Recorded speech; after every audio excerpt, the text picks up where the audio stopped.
Okay, good morning, everybody. Happy Monday. It's a happy Monday here in Bangkok. It is 8:30.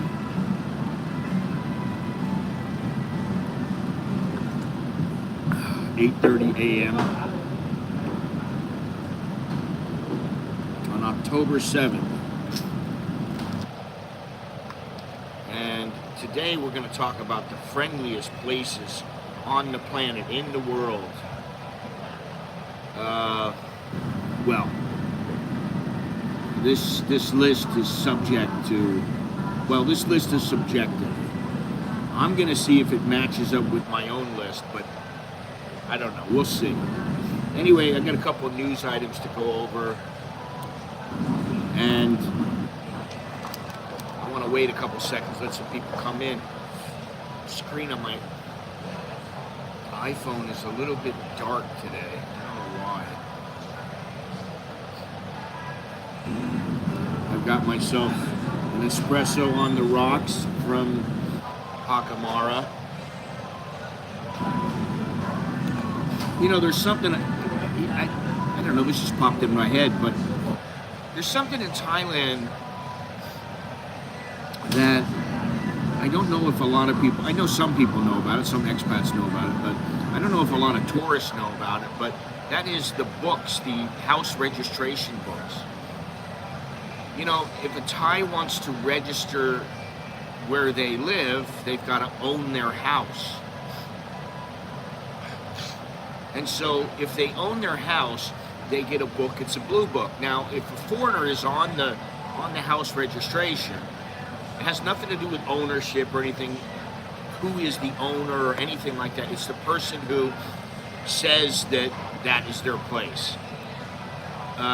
So I could be on a house registration, but I don't technically own any of the house. The kids can be on the house registration, but they don't own the house. So we've been on the house registration of this friend of my wife's for quite some time. I don't know, a couple of years. And my wife is like pulling her hair out now because the lady said, well, I can't have you on the house registration anymore.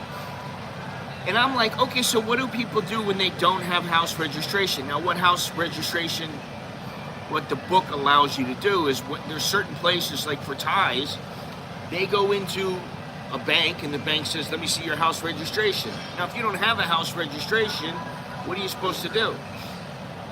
So I'm like, what happens if you're not on a house? Well, you get on somebody else's.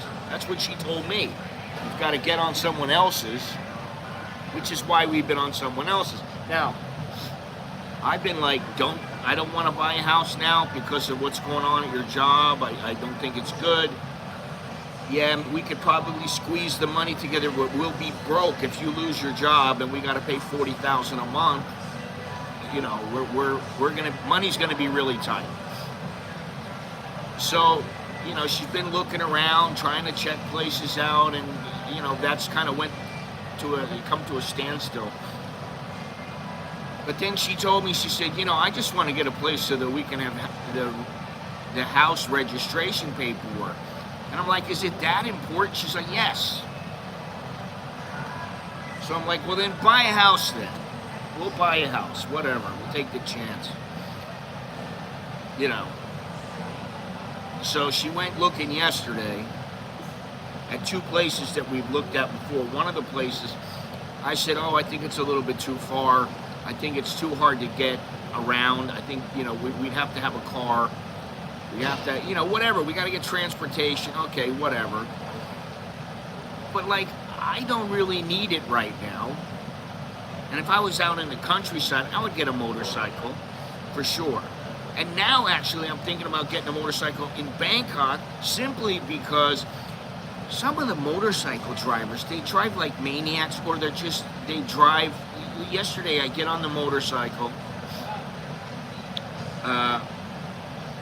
Hello, Aiden. Good morning, everybody. I get on the motorcycle, and you know, the guy starts driving up. He's driving like 10 kilometers an hour. And I remember this guy. I'm like, son of a bitch. I yelled at this guy before I got off of his bike. I go, can you drive any faster? He's like, no, my motorcycle is got a problem. And I'm like, well, then fix it. Now, this has been for months. The guy has not fixed his motorcycle. He probably doesn't have the money. I understand that. But then why are you driving a motorcycle where you have to drive 10 kilometers an hour? I'm like, please just speed up. He doesn't speed up. I watch him when he's driving away. He doesn't speed up. He drives like 10 kilometers an hour. And so now I just remember, okay, I know him, number 22. I know I don't like 22. I don't like number 17 and maybe number 20. I know these three guys I don't really like when they drive. One of them drives like a maniac. Another one's just a dick. And then another, I mean, I get on the back and they're like grumbling because, oh, I gotta take this guy. You know, and I'm like, if you don't want to take me, don't take me. I don't care. You know, it's like, what are you grumbling about? It's your job. Yeah, we can register it in the South, but what that means is anytime you want to make changes, you got to go to the South and make the changes yourself. I'm still like, okay, so what? We're probably not going to make that many changes. So just go down to the South and do it. You know, whatever. I've lost patience with this because she's all stressed out about it. I'm like, what are you stressed about? You have your house in the South. You own the land, you own the property, it's yours. Just register down there. But there is something to say about registering in the South when you live in Bangkok. You know, because people look at your address, they go, oh, you don't live in Bangkok? Whatever. You know, I mean, it's just like, it's mipe and ride. I don't want to get all upset about it. I don't want to think about it too much. I don't want to dwell on it. I just let her deal with it because I don't want to stress about it. You know, for me, I'm like, what's the stress? She's thinking about the kids, she's thinking about herself, you know, and she's thinking about me because I can get the yellow book if she gets, you know, if she puts me on the property, which is fine. Great, I got a yellow book, okay. I've been living without any house registration for years. It doesn't bother me. And I know it can be helpful at times, but you know, I don't know how helpful it really is. And what gets me is, why does the Thai government force its citizens, in essence, force them to have an address registered with the government? That I don't understand. Now I know they want to keep track of things. They want to see what's going on. Hi, Bruce. They want to know where people live. Okay, but you know, if I put my address down, then that's where I'm supposed to live. If you're a regular citizen, you're just an ordinary citizen, and you, in America, you put your address at 123 Main Street. 123 Main Street. Get my tongue. I mean, I can get one. I could have got one. I could get one right now. I'm on the paperwork where we are. I can get a yellow book, but I don't really care. I'm like, listen, it's not our house. I don't need to get a house registration. I don't need to have to get that paperwork, especially now that they want us to be off. I don't know why. It's not anything bad or anything like that. I think it's just a logistical thing. So that's why she's like, oh, we have to go buy a house. And I'm like, listen, just get a little tiny condo. If that's what you want, get a tiny condo and rent it out. You know. So, you know, I don't understand it. And maybe some of it is me and my lack of understanding. But I think I understand a fair bit about it. And I know that you get certain things with the books. And you're eligible for certain things, and you know, it's easier to get things done with the blue book or the yellow book. It just doesn't really matter that much to me. Now that's a little selfish if it really matters to her and to the kids, but I don't know how much it really matters. So I'm just gonna, usually what I do, I just tell her, okay, fine, do whatever you want, and then she mulls it over, and she mulls over what I say. and then she'll come to a decision. And that's what I think is going to happen. So, anyway, oh God. Nobody cares about your sexuality, MGTOW. Really, nobody cares. I don't care if you're a heterosexual, gay, you love ladyboys. I don't really care. Why do you have to pronounce it to the world? What does it matter? Oh, I'm so proud I love ladyboys. Well, I'm proud I'm a heterosexual. I don't go around spouting off that I'm heterosexual and I've got to have this and I love to have that. And we love the triangle. I don't go around spouting that off. Why do you have to state that you love ladyboys? Honestly, MGTOW was better than I love ladyboys. Hey, Tokyo Sam. How you doing? How's Tokyo? Ladyboys need love too. Yeah, I understand that, but you don't have to profess that to everybody in the world. Nobody gives a shit about who you love. It's great. I don't care who you love. I really don't. It doesn't matter to me. I don't care. Listen, I walk around this place, there's ladyboys everywhere. I don't care. Sometimes I think to myself, why are there so many ladyboys in Thailand? I always think that. Yeah, I'm enjoying my morning coffee also. Espresso on the rocks. It's not just freedom of speech. That's bullshit, all right? Nobody gives a shit about that. Anyway, I'm giving you too much time already. It was cool yesterday. Today it's warming up. Yeah, it's hot here today. In Japan is the same way. Yeah, how is the house registration in Japan, Sam? Are you registered to the place where you live? Or do you have to own it? Or what is the deal? Because I'm trying to understand it, and it just doesn't make sense to me. It's like, what about all the poor people who don't have their own house? They have to find somebody to get on if they want to have a registration book? Yeah, there is. I don't know, is there one for renters?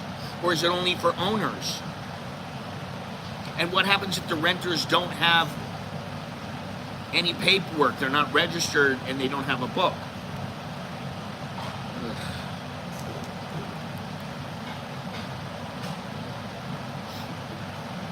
Your house that you live in, if you own the house, do you have a book for that house that says, this is my registered address with the government?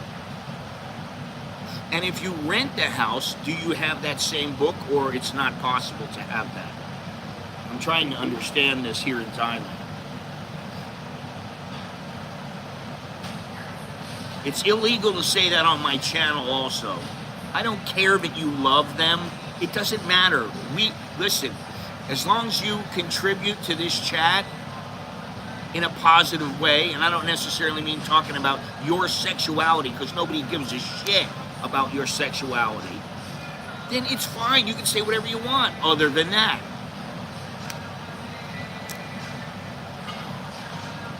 No book, but there's a contract. You register the address at City Hall, post office. If you own the place, that's another office. And do you get a book for that?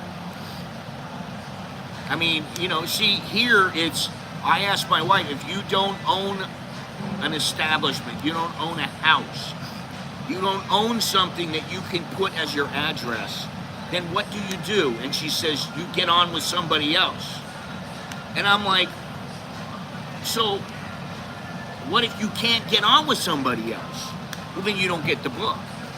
And I'm like, the book is useful, but, the Thais need it for some things. They'll say, can I have your house registration?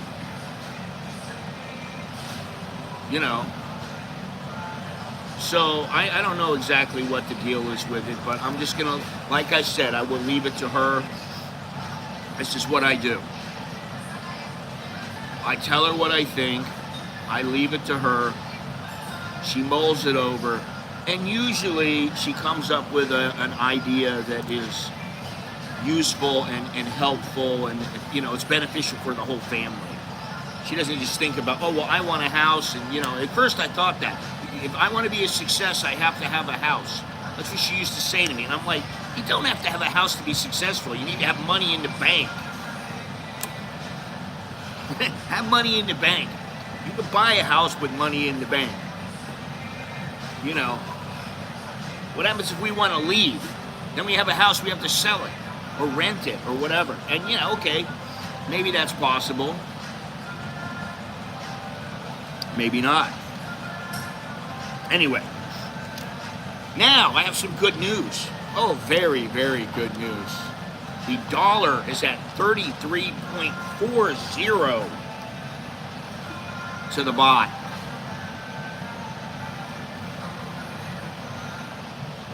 Well, it depends on, you know, if you owe money on it, then it's a liability. If you don't owe money on it, then it's an asset. The air quality today is 113, which is not good. Yes, dollar strength for now. The dollar is not that strong. That's not strong. 37, 38 is extremely strong. And, you know, it's been quite volatile lately. I don't know if this is going to change. Who knows? This is the thing. They forecast something, then it never comes true. It's like the weather. They forecast rain, then it doesn't rain. What do you say? The forecasts are never accurate? Well, sometimes they are. But, you know, any clock, you can be, what is it that they say? You can guess the time of what the hell is it?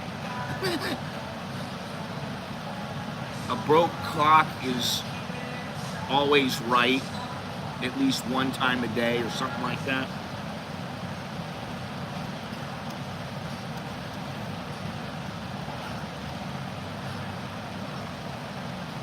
Broken clock is always right. No, normally, what is it? Even a broken clock is right twice a day. That's what it is. Yeah, a broken clock is right twice a day. All right. The temperature, 82 degrees, high at 91, low of 77. 87 is what the feel like temperature is right now. And it's 81%. The humidity is 81% right now. So it's quite humid out. It looks like it's going to be a nice day. However, again, right now it's the rainy season and it's partly cloudy with at least a 50% chance of rain. But the good news is that the baht has weakened a bit and the dollar is a little bit stronger at 33.40, which, you know, I think yesterday it was down to 33.09, and you know, a couple days ago it was under 33. So let's just hope that it keeps trending. Really, if it's at 34 or 35, I'm happy. When you get down to 33, 32, now that's like, you're just losing money. You're leaving money on the table. And I don't think anybody's really happy. The Thais, they're not happy because they're going to lose out with tourism. They're also going to lose out with exports. And the Farang are not always happy because the ones who live here, the expats, because they're not getting as much for their money. And the prices are still the same. They're not going to drop the prices. They're not going to go, oh, fried rice is 40 baht now or 50 baht. We're going to drop it down to 30. They're not going to do that. I don't know if that's what it is or not, honestly. I don't know that they've done anything yet. They weren't supposed to. Two Quarters Korean told me that they're supposed to vote. They're supposed to talk about it on the 9th of October. I read it was the 16th. I don't know exactly what they're doing. You know.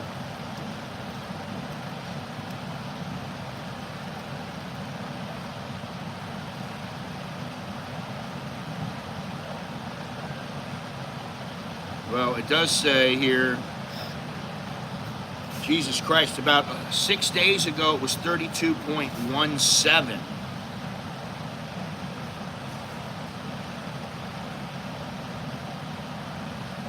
But it says here, I saw something in here, where is it? Baht strengthened to 32.17 per dollar during Monday's trading, hitting the highest level in 31 months. Okay, that doesn't tell me anything. So anyway, it doesn't really say anything about the central bank in this article. I don't know. That could be true, but I don't know yet. I read the 16th, and this was like 2 weeks ago that I read that. So, but you know, what I wanted to say is, listen, I don't think I'm too difficult on the motorcycle drivers. I think it's like, listen, just get me there in one piece. Don't drive it in, you know, at an insane rate of speed. And I'm easy, man. I just hang on to the back. Just get me there. Don't crash. Don't kill me. Don't be banging into anything.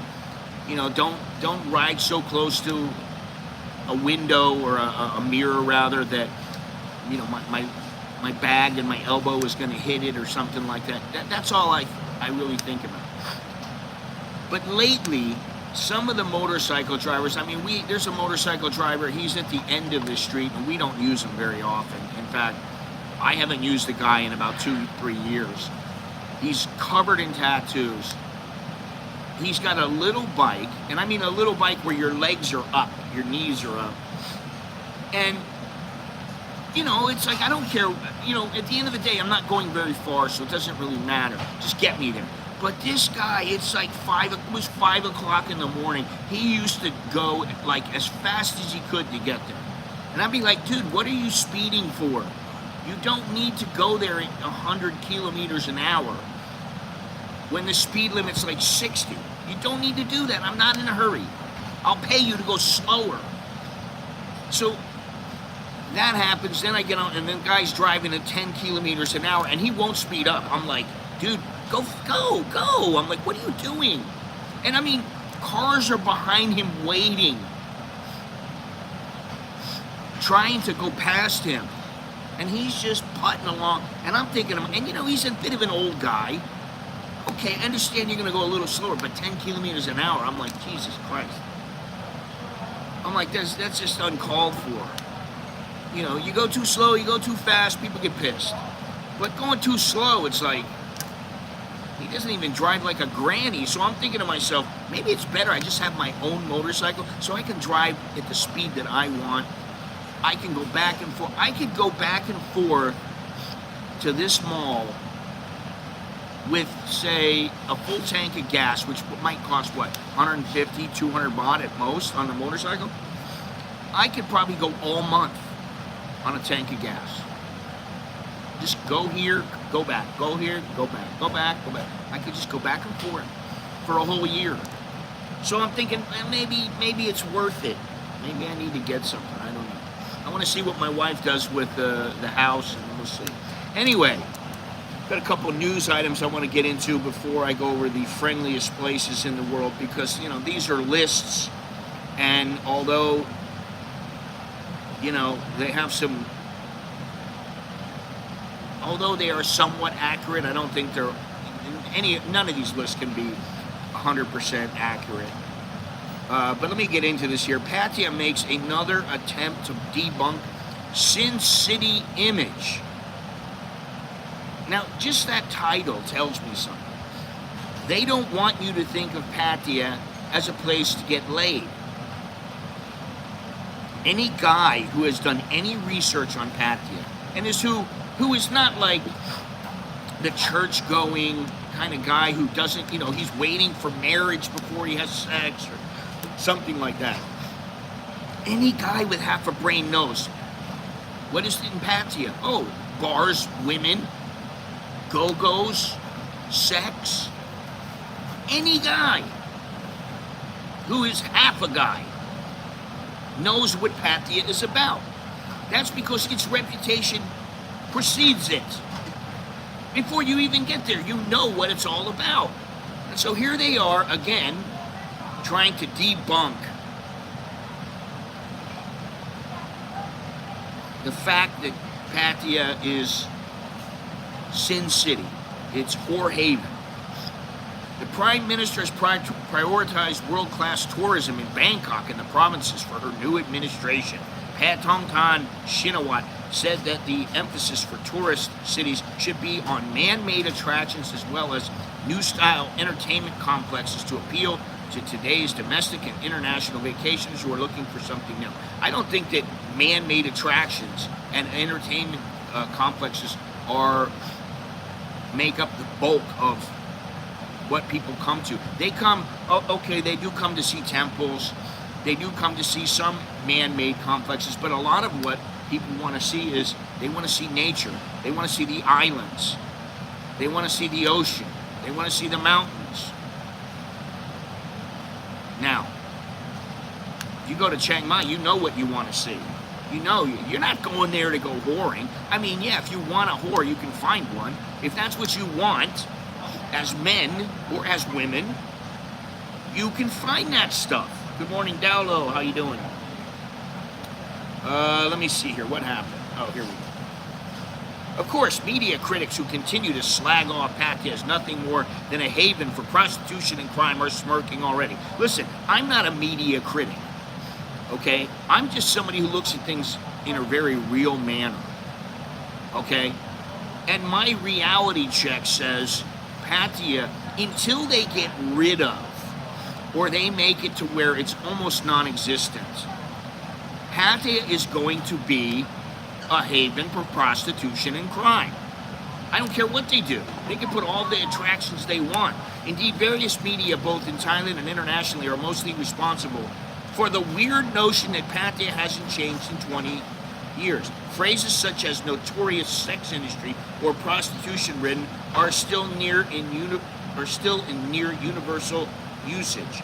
So, to me, this is an article. Now, this is in the Pattaya Mail. This is written by a guy named Barry Kenyon, who is, I don't know if he's the owner of the site or he writes all the articles or a lot of the articles. But to me, it sounds like he's trying to make it sound like Pattaya is not that way anymore. And honestly, that's just bullshit. Yeah, I got the New Zealand shirt on today. The reason I'm wearing this is because I got all my grade A shirts. The shirts that I really like, I already packed them away. So that when I go to Vietnam, I already have them. I had my clothes washed. The lady washed my clothes for me. And all my grade A stuff, the stuff that I like to wear, is in the bag. I'm already packed, ready to go. Tells you how I am. And I'm not really like super thrilled about going. It'd be nice to hang out with my buddy. Be nice to see him. You know, it'll be nice to go. Nice to see the beach and see what the place has to offer. I want to go to this little French village. I want to see, the little bridge. I want to make some videos. And my buddy makes films. He's been making films and he runs a film festival. He's been running it for many years now. And so he knows what he's doing. He went to USC Film School. And so I've been meaning to get with him and see if he can help me with some things and help me get better making videos and stuff like that, because I still like to make videos, but honestly, I'll be completely honest. If I do a stream, it's very little work. I just come on here. I have to be here because I can't stream if I'm not here, if I'm not live. But the videos, sometimes the videos make no money, absolutely nothing. Sometimes they make, like, the one thing that really gets me is Nicholas and I did a little 1.5 minute bum gun tutorial. And this is like 3 years ago. And Nicholas is just telling people how to use the bum gun. That's it. That video was made about $25. Now that's not very much, but for a 1 minute video, I'm happy that it made $25. Because I'm like, you know what? $25 in my pocket is better than $25 going anywhere else. I'm happy when I make a little bit of money from it. And to be honest, the streams generally make a little more money than the videos. And some of that's probably me. I just don't make the videos that are good enough or are viral enough to get enough traction for me. In the beginning, I got hundreds of thousands of views. Now, Thailand is done to death. There are people doing videos about Thailand. You want to talk about the Grand Palace? There's a million videos. You want to talk about how much money do you need to live in Thailand? There's a million videos. But there's only one of me. And there's only one live stream of me. Now, there are other live streams, and that's fine. And people like those, people don't like them, whatever. But that's why I do the live streams as opposed to the videos. But hopefully he will be able to help me. And there are a few things I need to do, and there's a few videos that I've been meaning to make now that I have my computer back.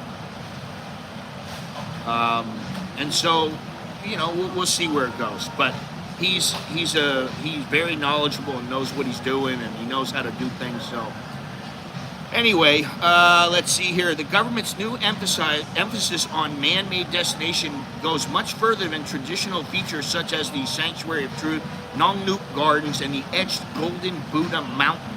The new generation includes the Ramayana Water Park in Nhat Jomtien, which is said to be Thailand's biggest, with space to occupy tennis courts, the small European country village known as Ala Campaign, and a wholly constructed Nak Lua town center. Now, I don't disagree that those are places that people want to go, but I still think at the end of the day, if people didn't want to go to Main Street and go down to Beach Road and go to Walking Street and go into the bars, when you go down there, they would be almost empty, or there would be very few people. Every time I've gone, and I mean, I went, how long ago? I don't know, Carnivore Chronicles could tell me. Maybe 6 months ago, maybe a little bit more. Japan uses ink stamps. Yeah. It's so funny that you say that, because that's where you get your lady boys from.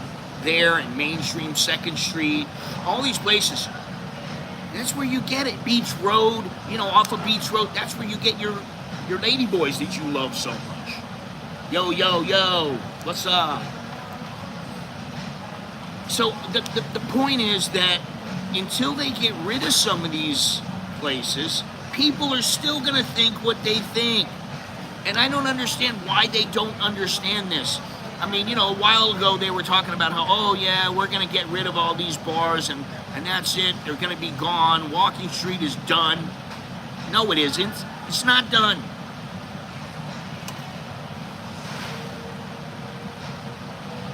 Good for you, Dowlow.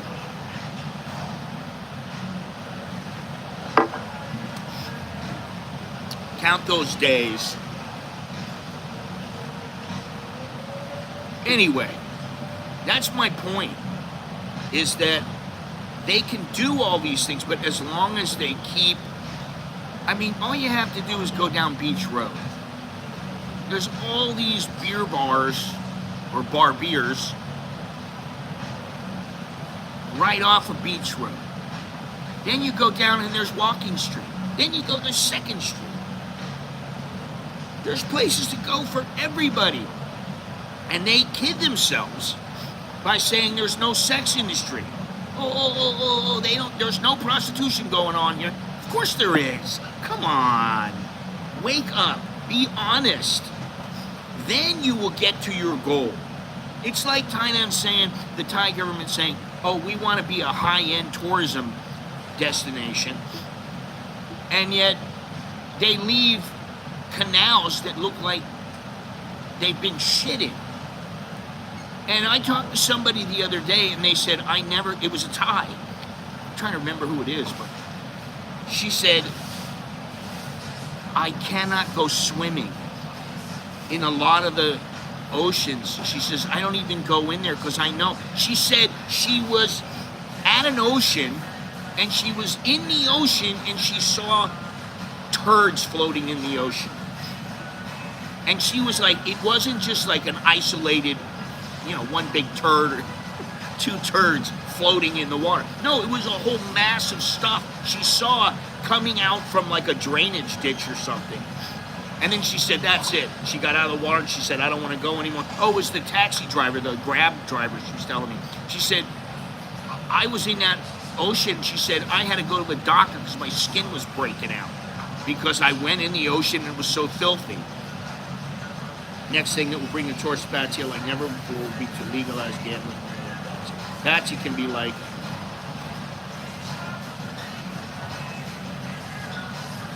anyway, I don't want to talk about this too much because people get carried away. We got to talk about people pooping. People poop everywhere. What about, nobody's talking about San Francisco? Their lady boy lover? Why don't you talk about San Francisco where they had a map that told you where people were shitting? Please, okay? Come on. People shit everywhere. That's one thing. People shit everywhere. It's bad in the north. It's very bad. They had to change some of the railway routes had to be changed. Some to Chiang Mai have been changed already because the flooding was so bad.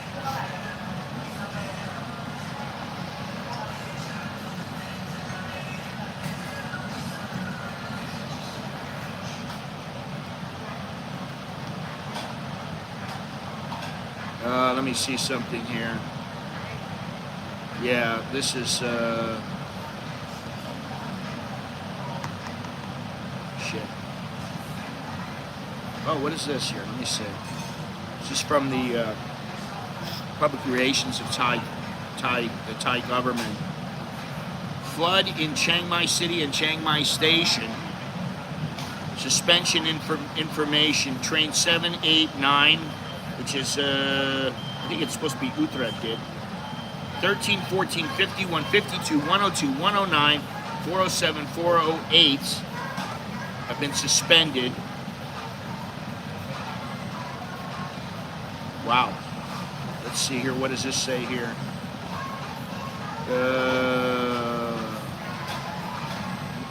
Train number 7, Bangkok, Apiwat to Chiang Mai, adjusted to Bangkok, Apiwat to Lamphun. Yeah, they stop at Lamphun. All these trains are going to stop at Lamphun, not at Chiang Mai. Passengers affected by the flood can request a full ticket refund at any SRT station. I will say this. The trains in Thailand are pretty damn good. They're not perfect, but they're pretty good. The east side of the old city of Chiang Mai is flooded a few feet from the Tai Pai Gate. All the sewage treatment plants around them all going to the bay. The water is so clean after being treated that you can almost drink the taste of water, wastewater.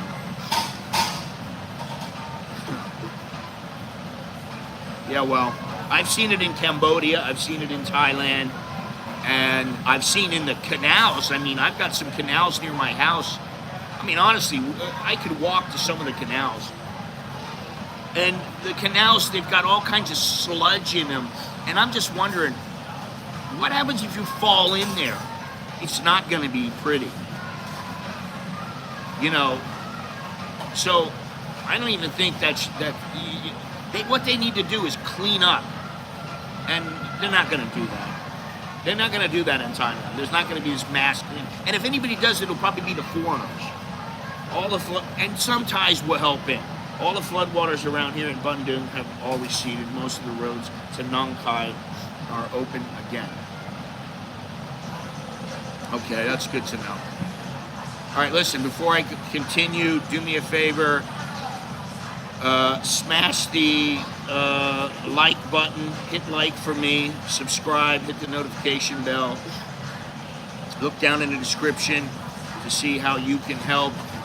You smashed it, Sammy. Thank you for smashing it. Sammy is a smasher of the like button. Listen, I gotta say something. I saw this fight yesterday between Khalil Roundtree and Alex Pereira, who's the champion. And Khalil Roundtree is a stud. I mean, make no mistake about it. He is a badass. And he's trained down in one of the gyms in Phuket for like years. He is a badass. And he fought Pereira, and he gave Pereira a hard time for 2 rounds. You know, troubled him a little bit. And then Pereira started picking him apart. just really picking him apart. Started kicking the leg, throwing the jab out, and before you knew it, by the end of the 4th round, he was completely busted up. It was amazing to watch the fight, to see how he did it. And that's why I watch the UFC. That's why I watch boxing sometimes. Not as much as I used to. But anyway, if you saw it, you know what I mean. It was a really good fight. Do they have 2-bed sleeper cabin train cars in Thailand? Yes, they do. I don't know what you think. But yes, they do. And you can actually get that car.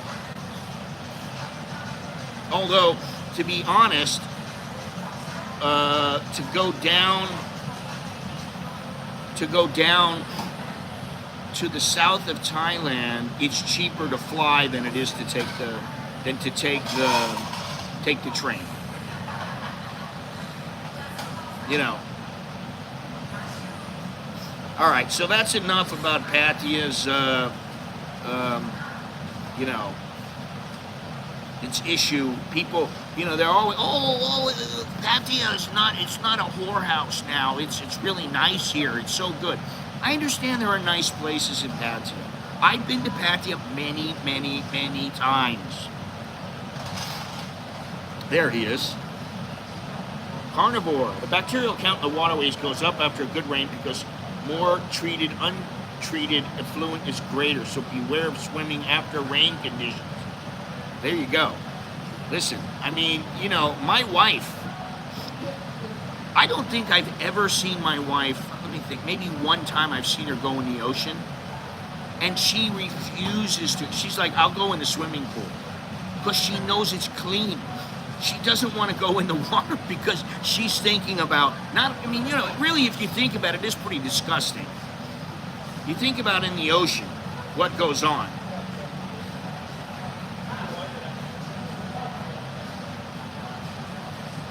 I don't think that that's true, Dark Sun.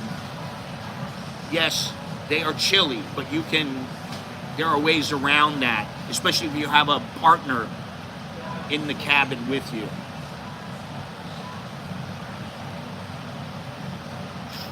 Well, that's what I was going to say, is when you think about going into the ocean, just remember how many fish, and I think, let me think here, how many fish, how many whales, how many sharks, how many kinds of animals are shitting in the water. And you go down, ooh, I'm going to go in and put my mouth down in it and everything. Oh, it's clean. Well, you know, it gets broken up, but you still, kinda, if you think about it, it's kind of nasty. You know, I used to go scuba diving all the time. I used to go scuba diving in John Petty Camp down in Florida. I went in the Keys. I went in Bahamas. I went in the Grand Caymans. And now I can't go because I punctured my lung, and I need to go and get a lung check, and I don't really want to do it because I don't really care if I go scuba diving anymore. But I never thought about it then. But I think about it now. I got fresh, clean coffee right here. Say what you will about Patia. I think it serves its purpose. And you can go there and have a great time. And I would say, and I think that maybe Carnivore would agree with me, if you're going to be in the heart of Patia, I think it pays just to be a visitor. If you want to live on the outskirts and you can make your way in whenever you want, then I think that's okay if you're going to be an expat. You know. Oh my God, I did it in Bali. It was awful. You did what? You had the sit at shit coffee? I had it. It was extremely smooth. It was nice.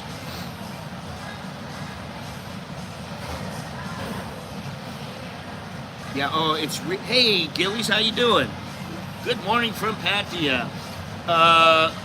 Listen, I don't think that the salt water is keeping the water pure. I'm sorry. You know, think about it. Not only do fish and other animals crap in the ocean, but so do people. People do. You know that's true. Now, I never have. I mean, really, I haven't. I might have peed in the ocean, but I haven't crapped in the ocean. And, you know, if you really think about it, okay, yeah, it can be kind of nasty. You just have to get past it. And, I mean, I used to have a great time going scuba diving, but, you know, that was then. That's not now. What is this? Outskirts? Okay. I don't know what you're talking about. You make no sense. I love lady boys. As always. Wait, have you ever been to Thailand? I forget. You told me before. But I don't know if you've ever been to Thailand before. I don't remember. I'm going to assume you have. Simply because you say you love lady boys. Jesus Christ.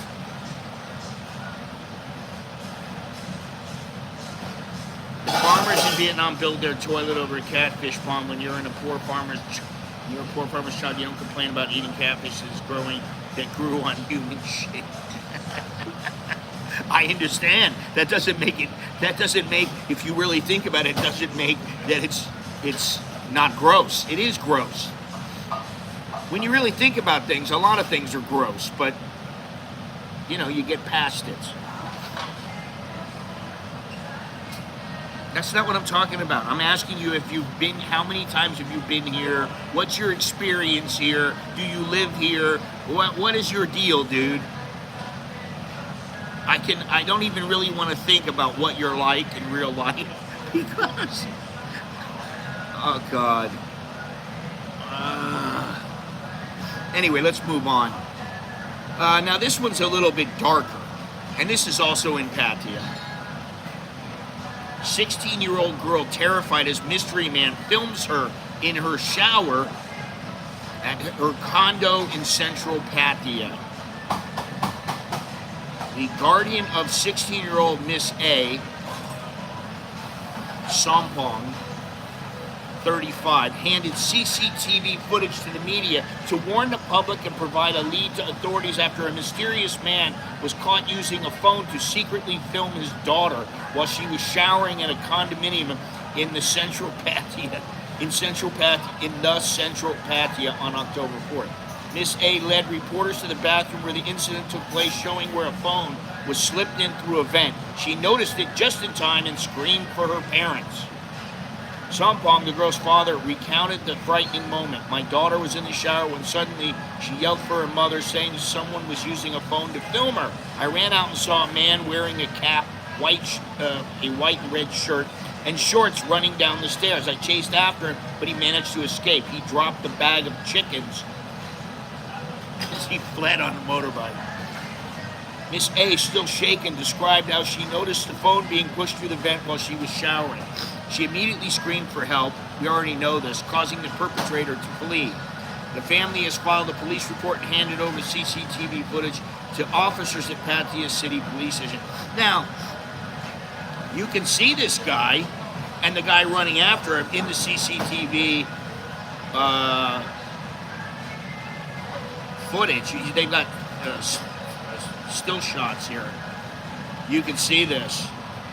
I mean, I don't know, but nowadays, man, you got to be stupid to do something that stupid out in public. Because you know there's cameras everywhere. Damn near everywhere. You punch a guy, there's a camera that shot you punching the guy. All right, another one. Let's move on here because, you know, that wasn't a very good one. That's not a very nice article. And I hope they catch the guy because, you know, can't be doing that. Catfish that grew on your own shit is the ultimate recycling and being a responsible environmental. Well, I'm not an environmentalist. I mean, you know, really, if you shit and then you put your shit and you use it as fertilizer on your farm, well, then everything you eat has been fertilized by your shit, or at least some of your shit. These are the kind of things that we don't really want to think too deeply about. Because if you think about it, it's kind of nasty. I don't care what anybody says. It's nasty. All right, now here's something, and this is a bit more important because it makes me wonder about what the Thais are going to do about the gas, the propane gas that is used for fuel in all these vehicles, both buses and taxis. Bangkok taxi overturns and burst into flames. Critical injuries reported. And they show the taxi here burning. At 8, oh my God, this is Huamak Police, Rama 9, so I know where this is. Let me see here.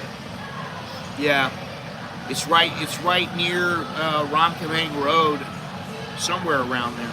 At 8:10 a.m. on October 5th, Huamak police officers received a report of a taxi accident on Rama 9 Road, Bangkok, where the vehicle overturned and caught fire. The crash left 5 passengers injured, including 1 in critical condition. Firefighters arrived to find the overturned taxi engulfed in flames in the middle of the road. The 5 passengers had managed to escape the burning vehicle, with 1 critically injured person receiving first aid before being rushed to Samitivech Hospital ICU. Among the injured was a child who suffered minor injuries but was visibly shaken, according to the officers. One of the passengers, a woman, heroically kicked open the door from inside the taxi and helped free herself and other passengers, including the child, according to police. Local authorities temporarily closed the affected lanes, oh, I know where this is, yeah, to remove the vehicle and clean the road of debris. Initial investigations suggest a gas tank explosion did not cause the fire. That's what they're going to say. But the vehicle will be inspected further to determine the cause. That's the end of the article. Now, they say that. Do I believe that? No, I don't believe that. I have my doubts about these gas tanks now, these propane gas tanks. It really makes me wonder how safe you are in a taxi when you're driving along. Let's see here. Just curious, what, EV? I don't know exactly what that means. Not far from us. Just curious, are electric vehicles popular in Thailand? They are getting a little more popular. I thought you lived here.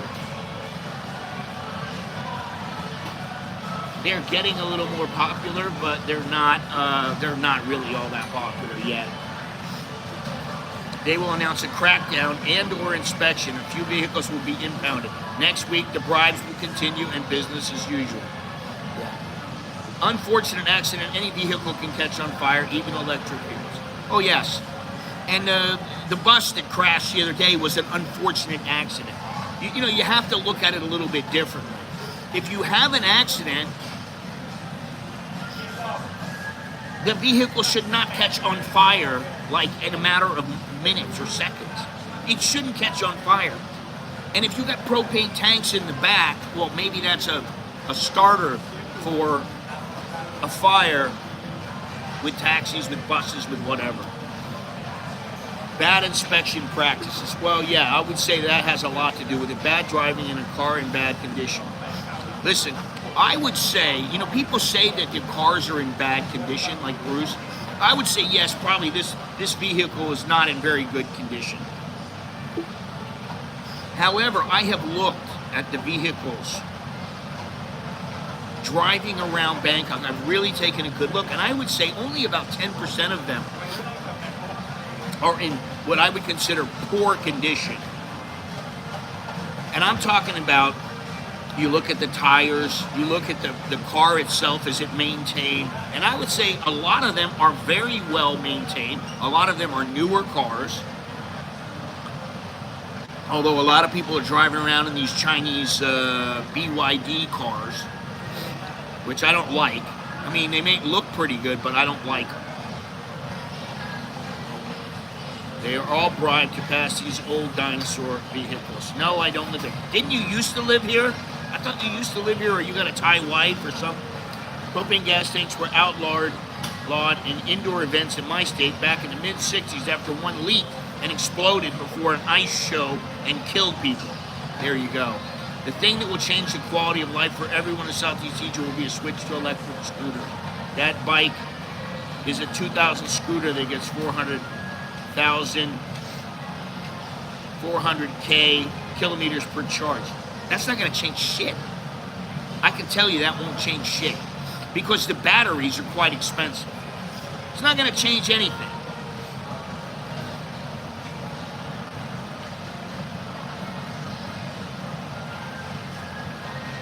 White guy in Thailand. Good to know. You know all the stereotypes. We don't hear about how Thailand is like the Mecca for Americans to get away. I don't know if it's the Mecca or not. There's not a whole lot of American expats, percentage-wise, that live here versus Chinese, Indians, Russians, and even there's more Brits than there are Americans.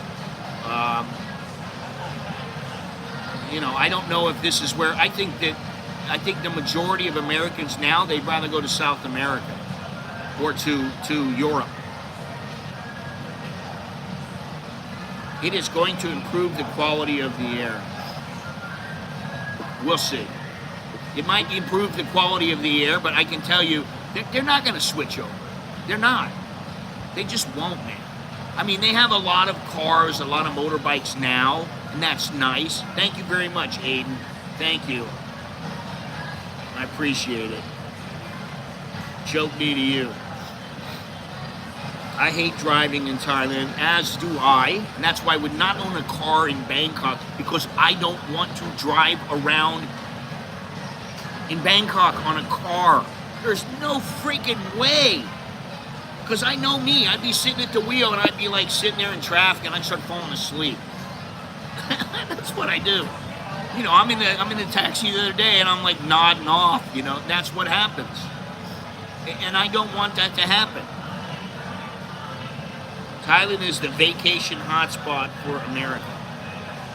I think you better check again on your, you know, your, I don't know where you get your information from.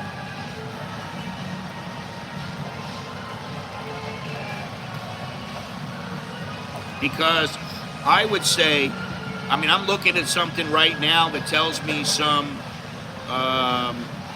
Mexico is the top spot.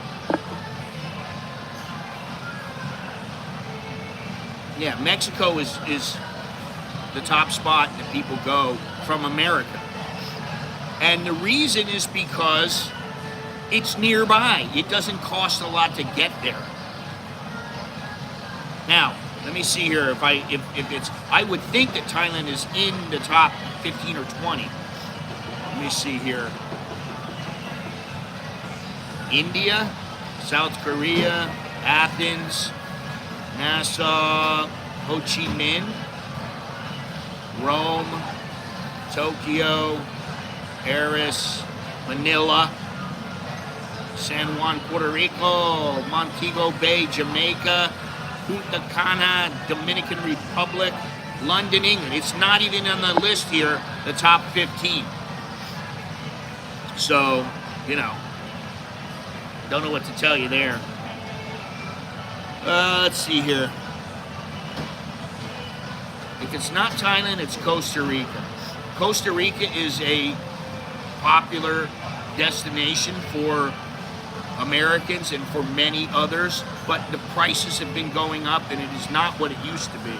But even though Thailand is not really what it used to be, I could say that it's definitely not what it was 30 years ago. I don't have any Americans around me up here, all Brits, Aussies, and Nordics, and one Puerto Rican guy I know lives an hour away. Puerto Rican, huh? That's funny. Air quality will improve once to stop burning in the fields. And that's it, you know, the thing is that the burning that goes on, it's not just from that area, it's also from other countries that it comes into this country. Albania seems to be gaining popularity. Yes, Albania, Romania, and what was that other place I was thinking about? I don't remember, but it was around there. Tuk-tuks can't squeeze through the line. Motorcycle transit is keeping the way. Improve the air quality. Hey, Tony. I mean, come on. Thai food took over once everyone started trying food outside Chinese food. I know this might be hard for some people to believe, but Thai food is not my favorite food. Central and South America are better choices for Americans, thank you. Very rare I see Americans around our area. Rarely see any foreigners, luckily. Yes, Vietnam, we need permission to go there. What permission? What permission? You need to get a visa. Big deal. It's a piece of cake. 25 bucks. Chocolate Man in Koh Samui now. And it, what does that mean? And it looks clean. Oh, he's in Koh Samui now. Clean, beautiful, cheap, and safe. Only $50 a night for a hotel on the beach. Montenegro, yes. Listen, 50 bucks a night. You might think that's cheap, and it's cheap compared to America. I mean, I would stay in a $50 to $75 a night place if I was with my wife. If I wasn't, I'd probably stay in a $20 a night, $30 a night place. $50 is reasonable. That's what I would say. It's reasonable. You know, I mean, I'm not going to say it's expensive because it's not.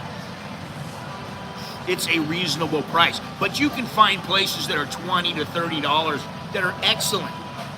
Great locations, very nice. You know, you can find that all day long. Thailand isn't cheap as it once was. Then you come back to Oz and prices are out of control. Not right now. South America, if you want to get kidnapped, whether that's true or not, we have border invasion hysteria. I like cricket. Listen, if you believe everything the government is telling you, that you think it's so dangerous, it's ridiculous. I've been to South America many times, including last year. I went to Ecuador, and it wasn't dangerous at all. None of those European countries have perfect water temperature in the ocean. Mexico is so dangerous. That's bullshit. There's a lot of places in Mexico that are very, very safe. Okay, and you know, I understand it's probably more, a little more dangerous than Thailand for sure. Okay. You can say it's a bargain if you want. Go ahead. It's fine. What I'm saying is that you think it's a bargain now. I can tell you that a little while ago, the prices were a lot cheaper. I'm talking about 10 years. Prices were much cheaper. Everything's gone up in price here. And I'm not saying that things are really expensive. Many things here in the country are still cheaper than elsewhere. The overall cost of living here is lower than many other places, but there are some things that are more expensive. That's just the way that it goes. Well, I do know that we are definitely selling guns to the cartel. Oh, Jesus Christ. Arizona just got popped all over the nation. Would not want to go to Mexico. So don't go. That's one of your preferences. I don't like Mexico because. Okay, so don't go. I would go to Mexico. I've been to Mexico many times. Haven't been in many years though. But okay, I've been there, and I understand there are some destinations that are dangerous, but there are many that are not. Well, listen, it used to be 56. It used to be 25. So, you know, that's neither here nor there.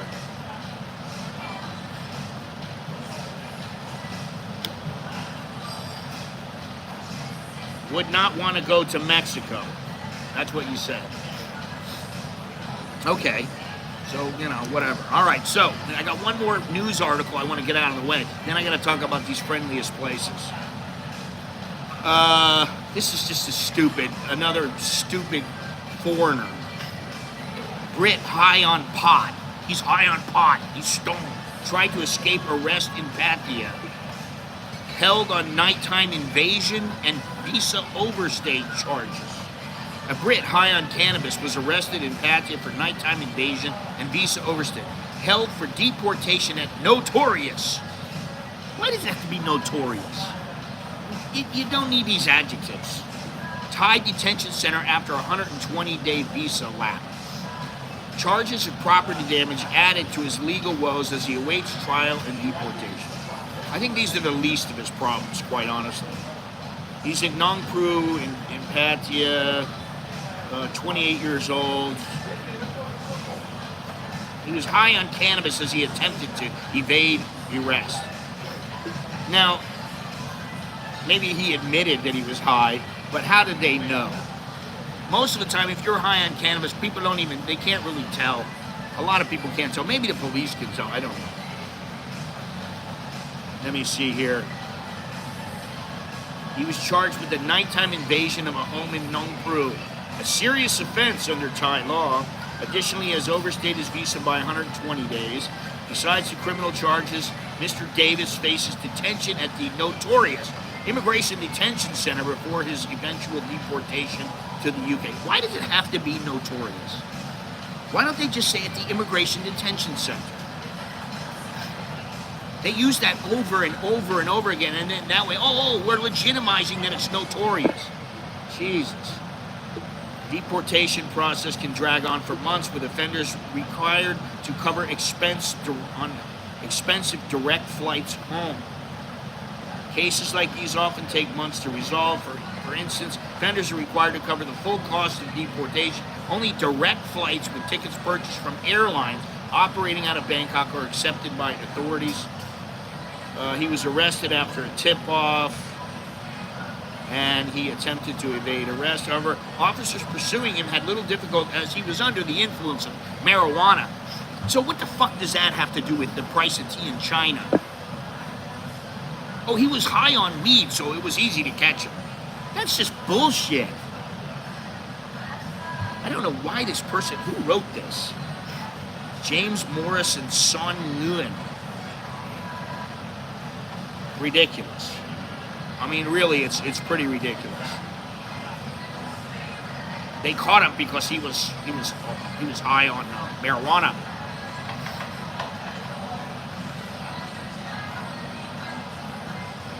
Wait a minute. When detained, Mr. Davis appeared to be under the influence of marijuana and was found with a quantity of the drug. While personal cannabis use is legal in Thailand, it is still subject to certain restrictions. Okay. Well, so what? Was he subject to these restrictions, or was he just high? Big deal, he was high. It doesn't matter. Take that out of the equation. It's just stupid.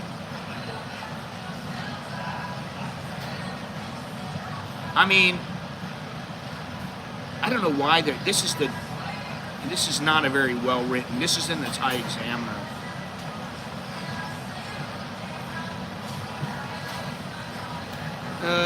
Let's see here. Rick denies charges despite Immigration Bureau database evidence proving he overstayed by 120 days.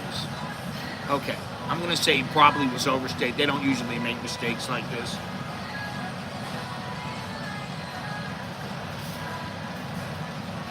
Okay, he is going to be deported. That's all they're saying.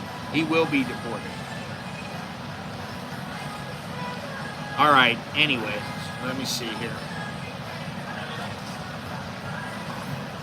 Wait a minute. Let me read these comments here. Before the war on drugs, Mexico was one of the safest places anywhere. Oh God, not weed. Would not, but I still would. That makes sense. Like I can stop my wife on where she wants to travel. Yeah, I wouldn't let my wife travel there by herself. The media loves to add on whatever they want about weed, yeah. Soy doggy style. If that routine arrest of an overstay Brit behaving badly, then it must be a slow news day. I don't actually think we have the kind of border problem we say we do. I know most of our labor are undocumented workers. I know we need them. I want this border bill so we can get legal migration back to normal. Well, there's a reason why they're illegal immigrants. That's all I'm going to say. You got two words there. Immigrants, okay. That's not a bad word. Illegal. Wow, I guess that means they're not legal.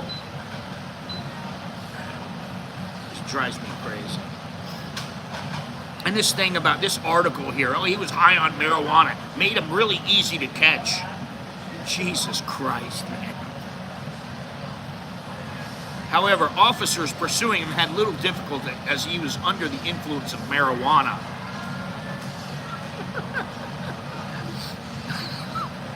Now, if they said he was really drunk, I would probably think, oh, okay, he was drunk. Good morning. He was drunk, and he was, he was out of his head. He couldn't walk right. He couldn't. But like with weed, I mean, even if you're stoned, usually you don't have a problem. But okay, I think they're just using this, they're constantly using stuff to make marijuana sound bad in the news. I don't understand it. It's like, listen, do the research. Is it more deadly than alcohol? I don't think so.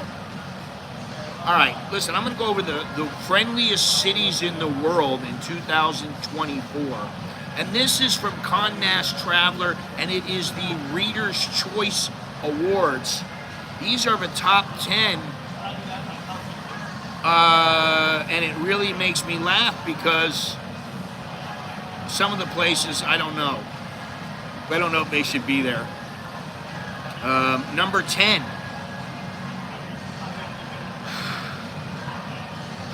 New York. I don't want this, but no American's going to work more than 6 months dishwashing. Listen, I don't care about what's going on in the U.S. I really don't. I live here. We're talking about Thailand. I haven't lived in the U.S. in 30 years. Almost half my life. In fact, I'll be 62 in 8 days. It's almost half of my life. I think when I'm 64, it's been half of my life that I've lived here. 5 years time at destination, you can write a statement for yourself declaring you are a digital nomad, have 10,000 in the bank, and you're in for 5 years. And there's a lot of visas that are bullshit. I don't know. You think I don't know how much people want to travel to Thailand? Oh, God.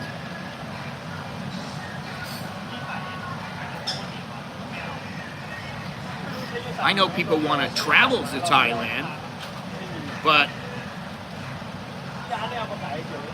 Jesus Christ. But I would say that the number who want to live in Thailand is considerably less.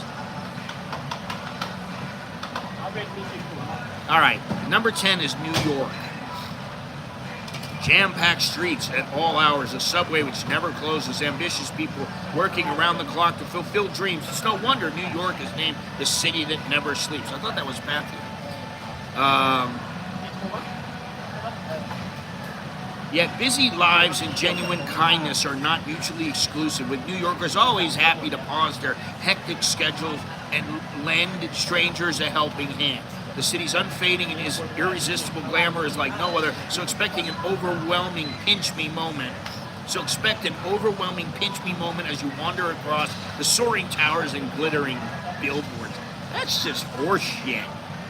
Listen, I went on, I know this is anecdotal,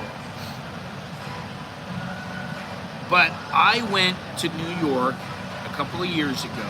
I lived in New York when I was a little kid. I went to New York, I don't know how many years ago, it was 3, 4 years, 5 years ago. I went there with Nicholas and Alex and my wife, we all went.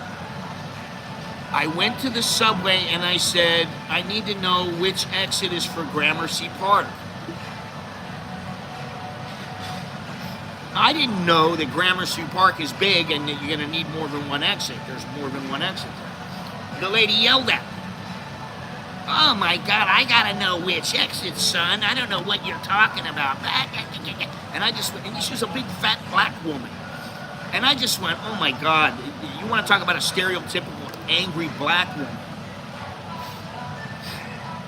And I was like, hey. I haven't lived here in, 50 years. I don't know. I don't remember, honey. Can you please just tell me? 9:45. 9:44, actually. It shows 9:44 on my clock every time when this song comes up. She was not very nice to me. However, a lot of the people were nice to me, but I don't think that New York belongs in the friendliest cities in the world. Number 9, Chicago. I don't think Chicago belongs on that list either, but number 8, Hong Kong. Hong Kong belongs on the list. The community here deserves noteworthy mention for its warm hospitality. Other highlights include Hong Kong's dynamic Victoria Harbor, dynamic, a thriving hotspot for trade and tourism, as well as a plethora of sophisticated rooftop bars and 5-star hotels. Peninsula offers a unique helicopter flight seeing experience where guests tour the breathtaking skyline from a bird's eye view. Listen, I was down in Hong Kong for 4 months, and I really liked it. The people were awesome to me. They were really good. I met a lot of nice people there. I'm friends with them still to this day. We spent a week in New York in 2014. Loved the place. People were really friendly just before they mugged us. That's good. So I love Hong Kong. I do think it belongs on this list. Marrakesh, Morocco. If you're looking for to spice up your city breaks, Marrakesh offers all the allure of a different continent without having to venture across the globe.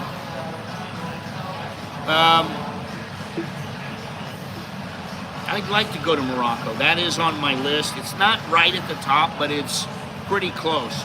I'd like to go. I like to go to Marrakesh. I like to go to where is it? The Casbah. What is it?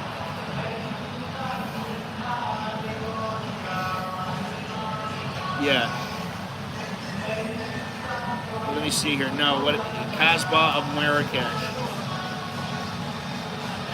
Yeah, in the Casbah. I'd like to go there. I don't know why. I just would. So number 6, Tokyo, Japan. There you go, Sammy. Tokyo, 90.87. As the world's most populated city, Tokyo knows a thing or two about people. Its community is hefty yet harmonious, bound by the acts of respect and flawless manners which underpin Japanese culture. Tokyo is a place which perfectly fuses tradition and the avant-garde, a place where ancient temples and cherry blossom gardens are scattered across a blanket of neon skyscrapers. For foodies, there's everything from gourmet dining at over 200 Michelin-starred restaurants to family restaurants at lantern-lit joints tucked beneath railway traffic. I've been to Japan a handful of times. I think like 4 times. And I've told the story about how I was in a business hotel, and the front desk clerk goes, "Listen, I got an extra computer. If you need to use it, you can use it while you're here." I was like, "What?" Because my computer took a dump. And so I used his computer the whole time I was there. He's very nice. And of course, excuse me, Japanese toilets are the bomb. You can't go wrong with Japanese toilets. And contrary to what people think, it doesn't cost you $50 to get a meal there. I was very frugal with my money, and I had plenty of money when I was there. It was a great time.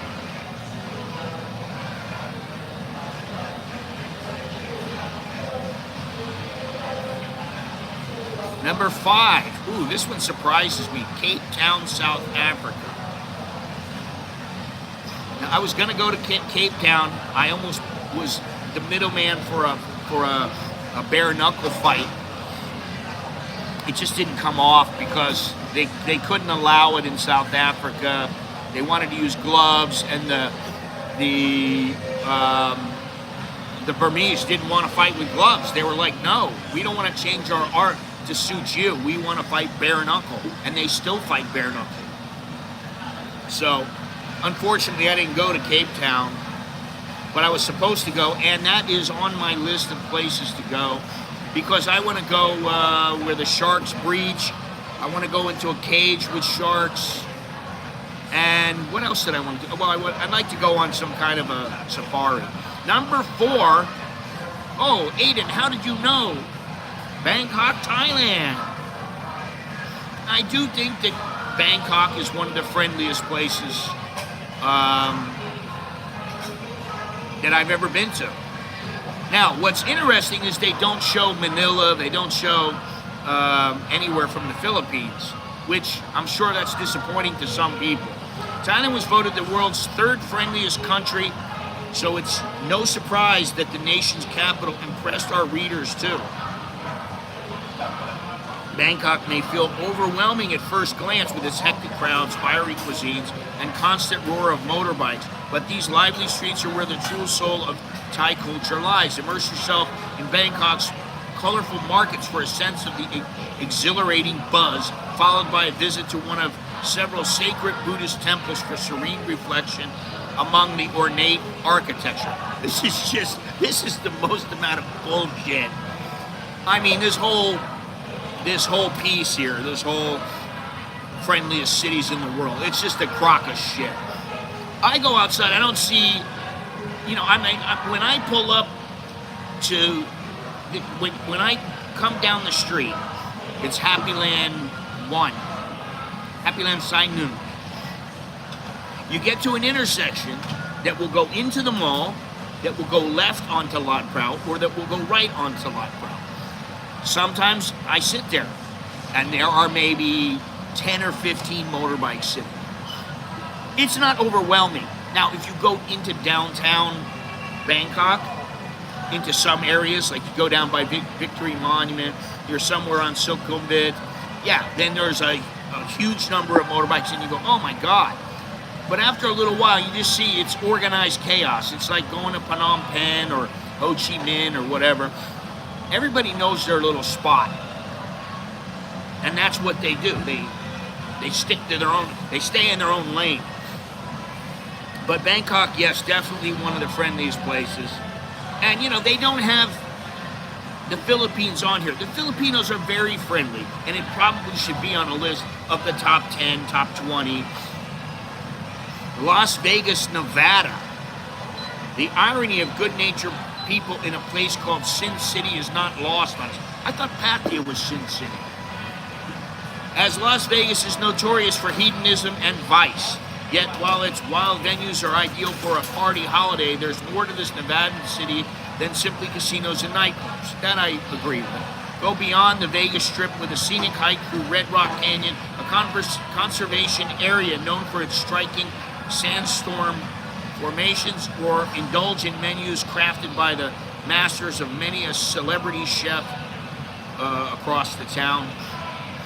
I've been to Vegas many times. I went for fights, and then I went because one of my buddies used to live there. Well, two of my buddies used to live there, and I used to stay with one of them, and I would go there for, say, a week.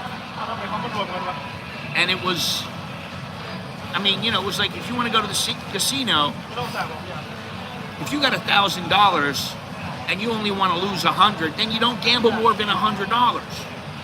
And that was it. And my buddy, I said, you live here. I said, how do you keep from going into casinos and gambling? And, you go every week, you spend $100. It's still $400 a month. He said, I just don't go.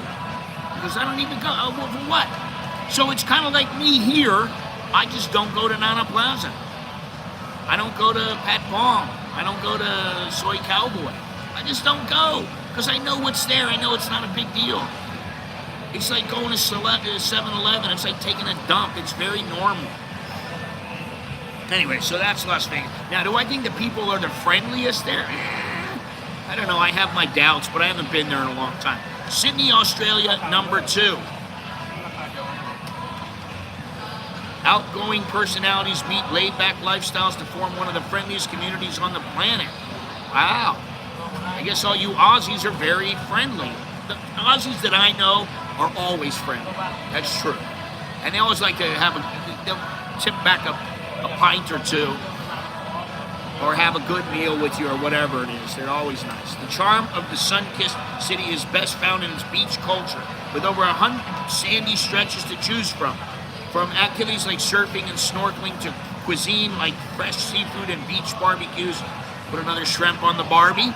Both local and tourist life revolves around the gorgeous coastline, so don't forget to pack your best pair of flip-flops.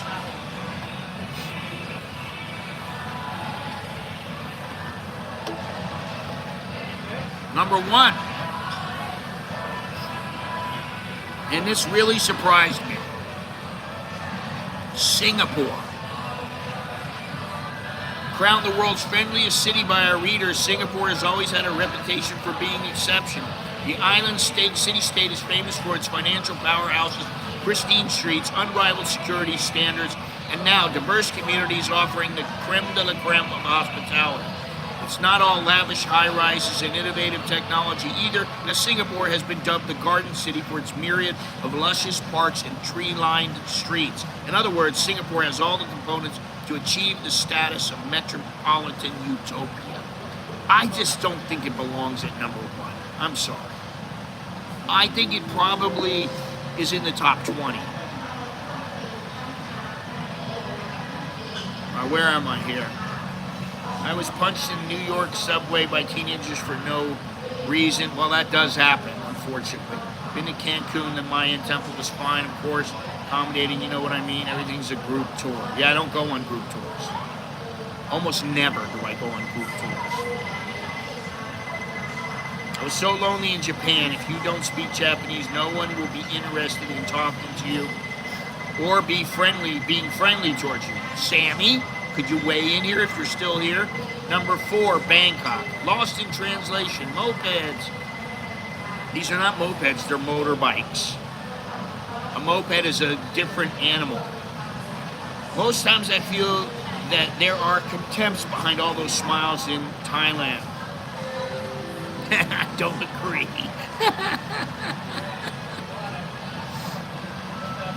They are serving us expats and tourists with a smile because they want our money only. Really? Honestly, I don't believe that. I believe maybe when you come, they're serving you because they want your money. When I come, they're just like, he's another customer.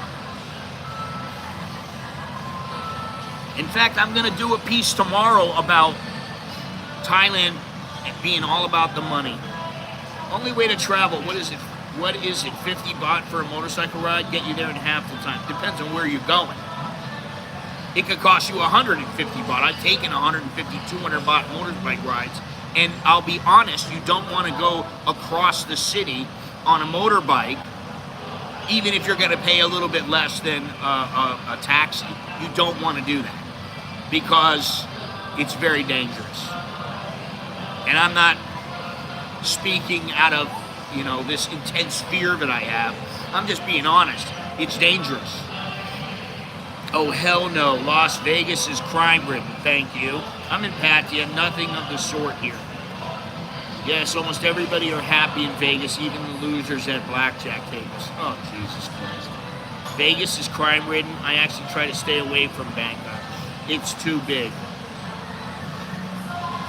I kind of wonder if have any of you guys ever lived here? Have you lived here for a long time? Because, I don't care if it's Bangkok, if it's Khanom, I don't care if it's Chiang Mai, it's Pattaya. I can get along anywhere. I don't go there looking for trouble or thinking, yeah, if your parents are Thai, then why would you have a problem in Bangkok? I understand that Bangkok can be a bit big, and some people from the countryside, they don't want to go to Bangkok because it's like, oh my God, I got to deal with all this. I understand that. But for me, I can get along with, you say it's all city, but it's not. First of all, if you go to the outskirts of the city, it's much different. And you can go to the parks, there's plenty of parks and all this other stuff. You can go to all kinds of places. Let's try to say, well, it's too big. I think friendliest places are rural. Wait a minute, where am I? Friendliest places are rural places. Tourists, you want to rent a van for a week. Includes a driver. Well, it depends on how many tourists you have. If it's just you or you and your girlfriend, you might not want to rent a van. When my mother came, it was myself, my wife, my 2 kids, my mother, my sister, her 2 kids. We got a van. We had a van and we used it every day. And if we didn't use it, then we didn't have to pay. If we did use it, We used it for half a day. We paid for half a day, and it was fine. But that's because they're tourists. A lot of times I won't just go, oh, I'm going to get a van. If I'm going to get a van, it's a rotul. It's going to be a van that has other people on it, and sometimes I'll pay for 2 seats just because I want to put my bag next to me and lean on it and sleep on it or whatever. I am from Oz, and Sydney would not be on my list. You're stopping in all these little communities. Okay. Laughing out loud, I don't agree. Moped is the space between the seat and the handlebars. It's just practical. No long motorcycle rides in Bangkok. Exactly. I think Moscow is pretty safe. I don't know about that. One thing that I didn't like about Moscow is that it was very dirty. I was surprised. We're on the freeway and all the cars are covered with soot because it was so smoggy at the time that I was there. It was crazy. I like Russian people. They were very straightforward, pragmatic. They just, they didn't bullshit around with you. And I like that. And, we, at one point, we went to Yekaterinburg, which is great. And we went to Moscow one time. We're in Moscow, and, it's like we needed certain foods for our fighter to eat. And we were like, we need this, we need that, we need this. Okay, we can work with you. And, it was great. We didn't have any problems. If you live in Singapore long enough, you will notice that there is a class system in Singapore. White friends have a hard time getting a taxi after midnight until a Chinese man flagged down. Well, that's what I don't like about Singapore. I don't like the queues. And I remember somebody who was Singaporean butting in front of me, my wife, and Alex. And I said, hey, there's a line. Get the fuck in the back of the line. That's what I said to him. He goes, you are very rude. And I go, well, you butting in front of me is very rude. Now get the fuck in the back of the line. I was pissed, man. That was, I don't know, that was about 20 years ago. But I was pissed off, man. I was like, get your ass. We've been waiting here for 30 minutes. Bangkok is like dozens of different towns all next to each other. Yes. Spent 6 months in Thailand this year, mostly in the burbs, never happened. That isn't considered Bangkok anymore. You're basically halfway to Bangkok. What are you talking about? Yeah, but if you want to explore the countryside and you have a whole bunch of family, then you're going to choose whatever you want to do. Well, I just went to Suratani. We have a house there. We have land there. We have fruit. We have vegetables. We have all kinds of stuff there. We could go there anytime we want. And the family is there. And they're good people. But we don't want to be there. Maybe when we get older, maybe we'd want to be there. I don't know. I would want to be more towards the ocean than to be in that area. All right, let me look at this here. You want to explore the countryside. Hat Yai is a big city. I prefer that one. Go to Hat Yai. I don't want to go to Hat Yai. Hat Yai is not the friendliest place. Bangkok traffic is the same as New York traffic. I just can't handle it. Giga Chad, Dad, Scott, FTW. What's FTW? Thank you, Sammy. Outskirt of Bangkok. If you say you live in Bangkok and you're Thai, you're still in Note More. Okay, if you say so. Where do you live now?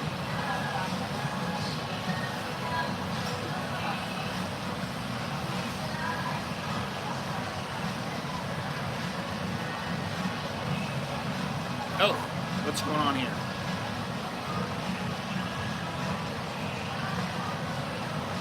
What happened to my internet? Hey, while I'm trying to load this page here, which is pissing me off here, let me see. Do me a favor. Ah, shit. And leave a thumbs up. Smash the like button. Hit subscribe. Hit the notification button. Coffee Club sending me discounts for my birthday. I love it. Outskirt this one. For the win. I like living in the city. It's just nice. I like being around all the activity and the people with big goals. How about Seoul? They sleep drunk outside on the street and nobody steals anything. Oh God. I have an aunt in Pattaya. My wife lives around Stockholm. only time they work in Bangkok is because they have to. Okay, so you are not a fan of Bangkok. That's fine. I'm not a fan of Pattaya. That's fine too. Countryside people are nice, but they don't really aspire for shit, and they hate on people that BPO, what BPO. A lot of people in Okinawa told me shit like that. Sam's in a unique position because he's been in Tokyo or he's been in Japan for about 20 years, and he is Japanese American. American Japanese, I guess you could say. Thank you very much, Dale. Appreciate it. Give him a thumbs up, a like. Oops. Give him a like. There we go. Everybody give Dale a like, just like you got to give. Oh shit! What did I give him?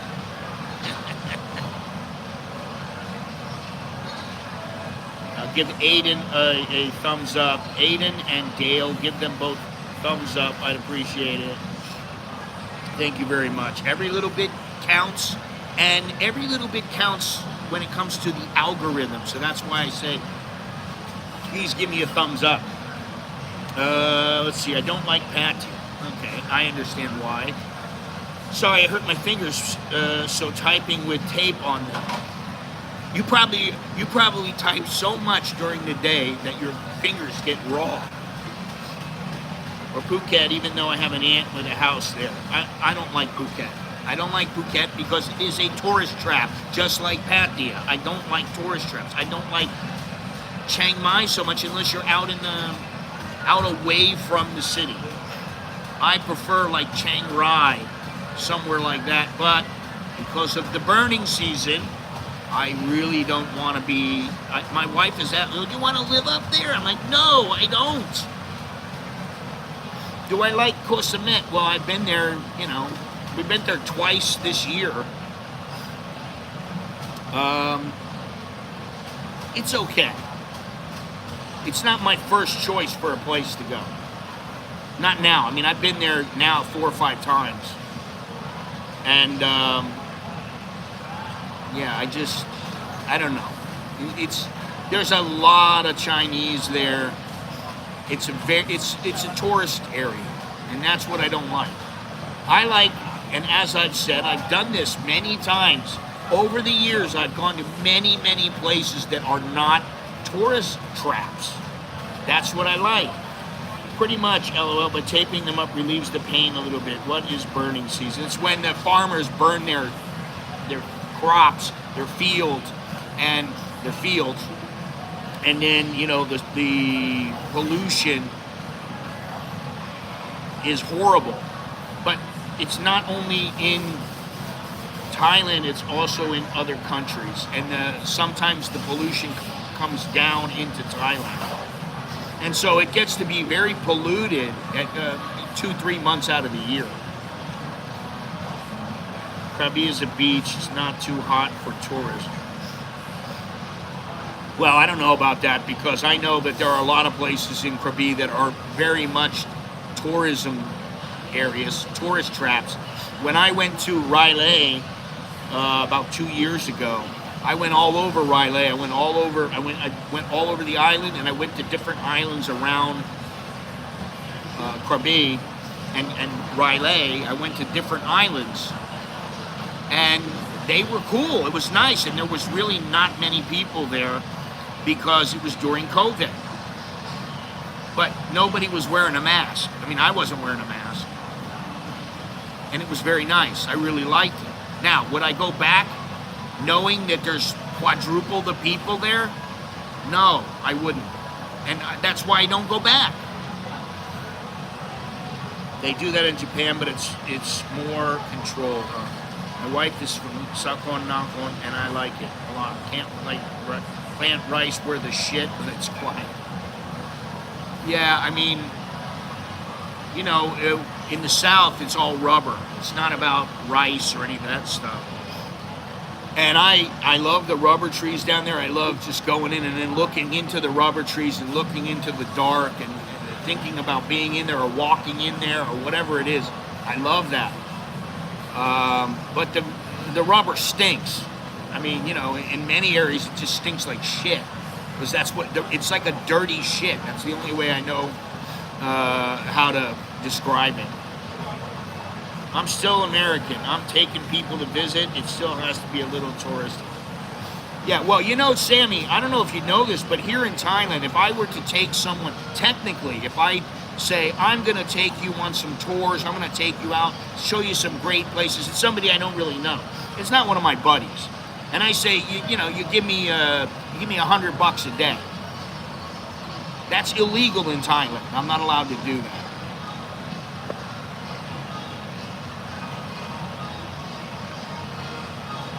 We're open now. Not many people, but let me tell you something. I was here yesterday. I had to get a couple of groceries.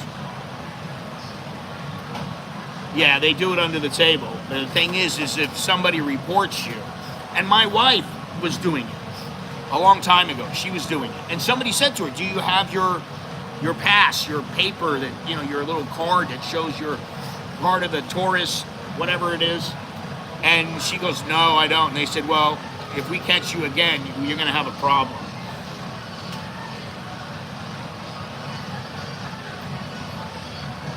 You know. Yeah, there's a lot of things that Thai people don't know about what foreigners go through to live here. They think it's easy, or somebody thinks it's really easy. It's not. I mean, listen, I've been here 30 years and I got 2 kids, and still, it rubs me the wrong way. I cannot become a permanent resident here because I don't have a job with a company here paying tax into the Thai system. Now, at some point, I'd like to just pay my way and just be like, all right, I got another 20 years here. I don't have to worry. Maybe I'll buy a elite visa or something like that, but I don't really have the money to spend on that. Maybe in the future I will. I don't know. We'll see. But if I could live another 10 or 20 years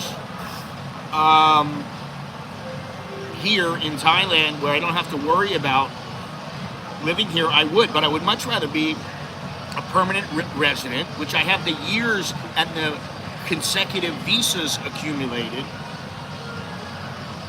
I'd much rather be that or a citizen.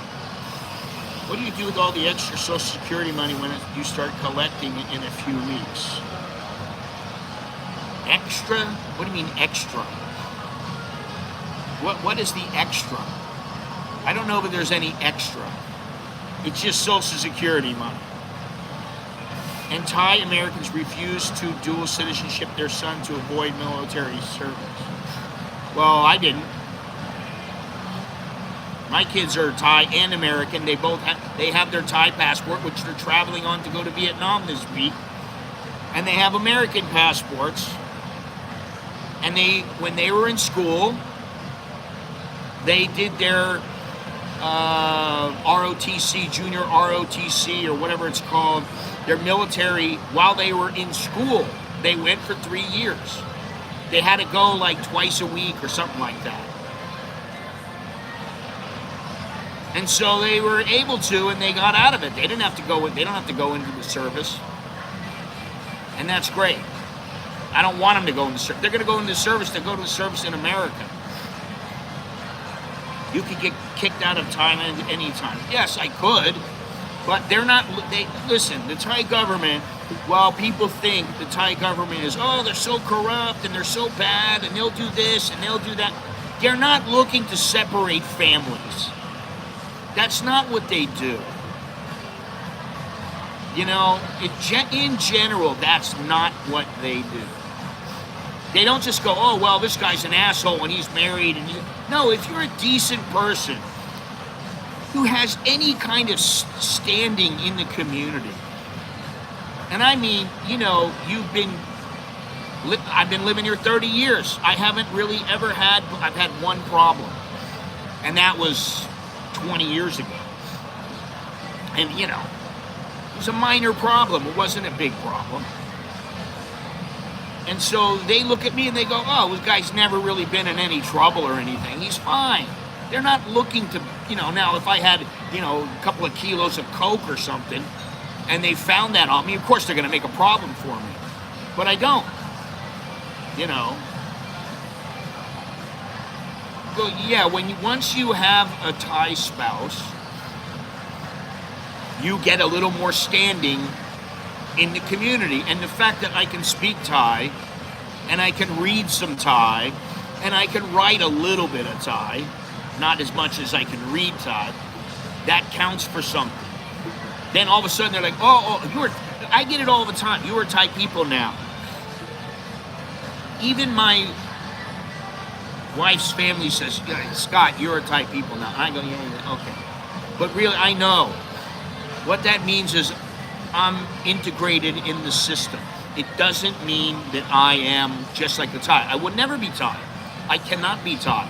And I will never be Thai, and I will never claim to be Thai. I'm an American. I was born in America, and that's just the way that it goes. I could have been born in Thailand, but I wasn't. Because I bet his in-laws love him too, right? They like me. I mean, I don't ever give them any problems. I don't ever give them any shit. I don't fuck with them. I don't, I'm easy to get along with. Yeah, I respect the culture. And this is the thing. If you respect the culture and you just don't want to be difficult. I saw a guy the other day on some YouTube video. Man, he was just being difficult just for the sake of being difficult. And I thought, well, boot this piece of shit out. He doesn't care. He just wants to be difficult just to cause problems. And I just thought, you got to kick this guy out. And he went to jail or something. I don't know what the deal was. And then he got out again. I don't know what happened.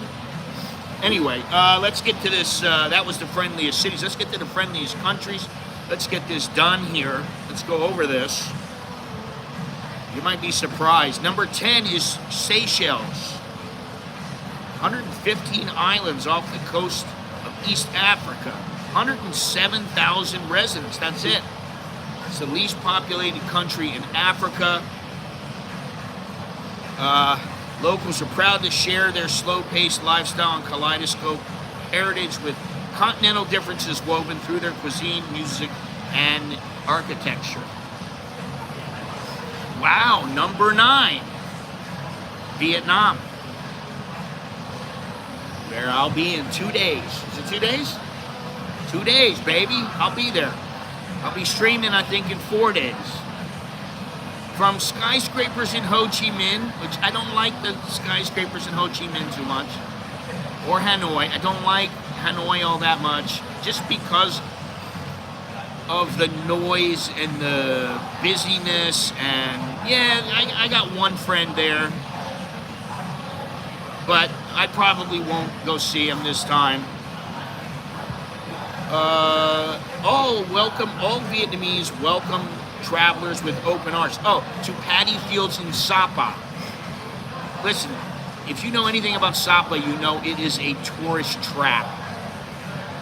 Even in rural villages, locals offer spare rooms to guests through homestay schemes, along with their insider tours and home-cooked meals. The street food scene caters to travelers too, known for its traditional recipes at budget-friendly prices. While the unique Vietnamese sidewalk culture immerses passerbys in the close-knit community through curbside food vendors, exercise groups, and barbers. There's a lot going on, especially in Hanoi and Ho Chi Minh. There's a hell of a lot going on. Now, do I think they're the friendliest? Is it the friendliest country? I don't know if I would put it in the top 10, but top 20, yes. Top 10, I got to think about that. What did I say? Number 10 is Seychelles. Number 9 is Vietnam. Number 8 is Mexico. Blending ancient pyramids with 5-star beach resorts, Mexico's allure is truly timeless. While you can anticipate some haggling in the markets, Mexican tradition is rooted in community and respect, so locals quickly extend their genuine affection and invitation to strangers. I never found Mexico to be all that friendly when I was there, but it's been a long time since I've been there. Visit one of Mexico's beautiful small towns for the best sense of its culture, like offbeat Pátzcuaro, renowned for its Dia de los Muertos celebrations. I think that's Day of the Dead celebrations. No trip is complete without authentic street tacos sold by chirpy vendors at dirt cheap prices. Chirpy vendors? Oh my God. All right, let me read some of these things here.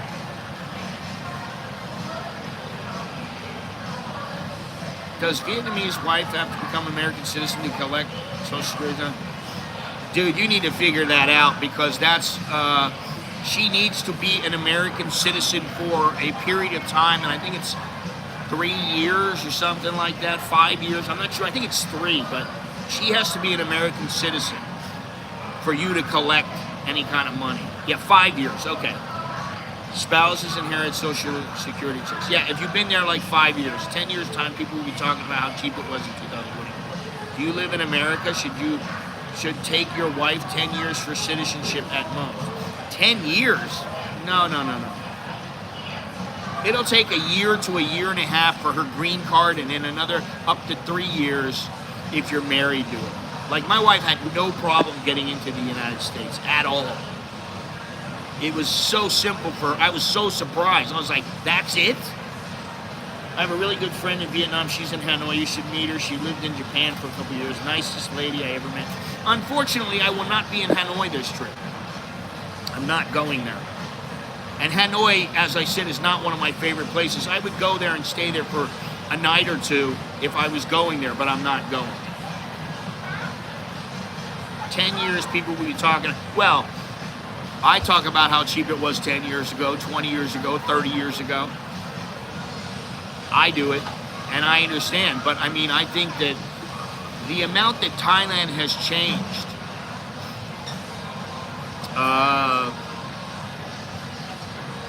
it's much different than what it is now. And I know some people don't really care. They think, oh, it's not a big deal. Well, I think it is a big deal. You know, I mean, I used to pay 15 or 20 baht for fried rice with an egg on it. Now you're paying 40, 50, 60 baht. You know, and I understand there's going to be inflation, things are going to go up, so you have to account for that. You know, you have to understand that that's going to happen. But I don't know that, you know, if you think about in Thailand when they, well, I've said it a million times, the bacon, price of bacon, it used to be 215 baht. Now it's 269 baht. That means it went up 54 baht. That's about 25%. Now, that's in a year. How come it's gone up 25% in a year? Crazy. 2 years, gotcha. Don't you need your green card for 5 years or something? I don't know why. I don't only eat Thai food. That's the other thing. I've been here for 30 years. You think I only want to eat Thai food? Thai food is not my favorite cuisine. It's one of my top 3, but I like Italian, I like Mexican, I like Vietnamese, I like Greek, and I like Thai. But I also like really good bacon. I like a nice omelet. You can have a Thai omelet, or you can have an omelet where you throw in a little cheese, you throw in something else, a ham, a little bit of ham, and then it's not Thai anymore. I eat mostly Japanese Monday through Saturday, but on Sunday I eat American. Yeah, I don't have that regimented of a diet. Honestly, a lot of time I just have a pork chop or some, like last night I had a chicken breast cut in half, and then I put some bacon and cheese on top of it with eggs. That was my meal. I eat mostly Japanese. Thai food is awesome. Yeah, but variety is important. You can't find anything like that. Not even the Sizzler is the same. What are you talking about? Sizzler is fine. I don't remember exactly what Sizzler was like 30 years ago. But I know I don't particularly like Sizzler in Thailand, but I didn't particularly like it in America either. It's okay. And I don't go there generally. But I don't know that it's any different than in the United States. I don't really know about that. I was there in '87. Looking back, it almost seems like they were giving everything away. American food is expensive in Japanese. I mean, I cook what is easy, you know, easy and cheap. I use the air fryer, Sammy. You can't, you can't complain about that. You know, air fryers are fantastic.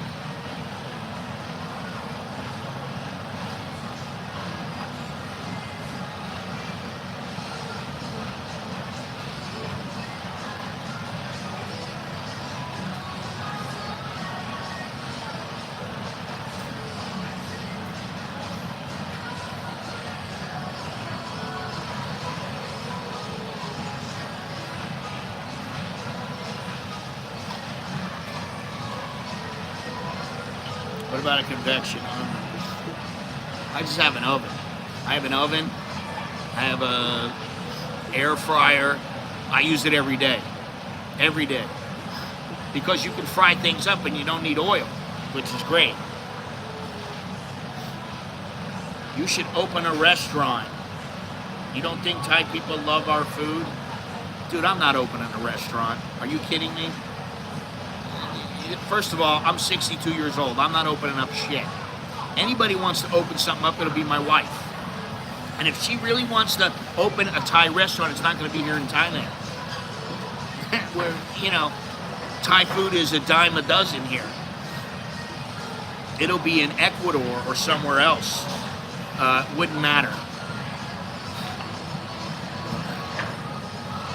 Yeah, I don't think it really matters that much.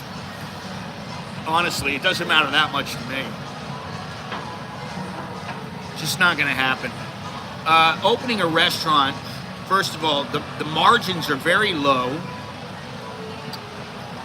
And, you know, if you're going to charge a premium, then you got to be prepared. I mean, you know, listen, Thai people now, you go to a place, there's a place across the street, it's called Eat I Am, which I don't understand that.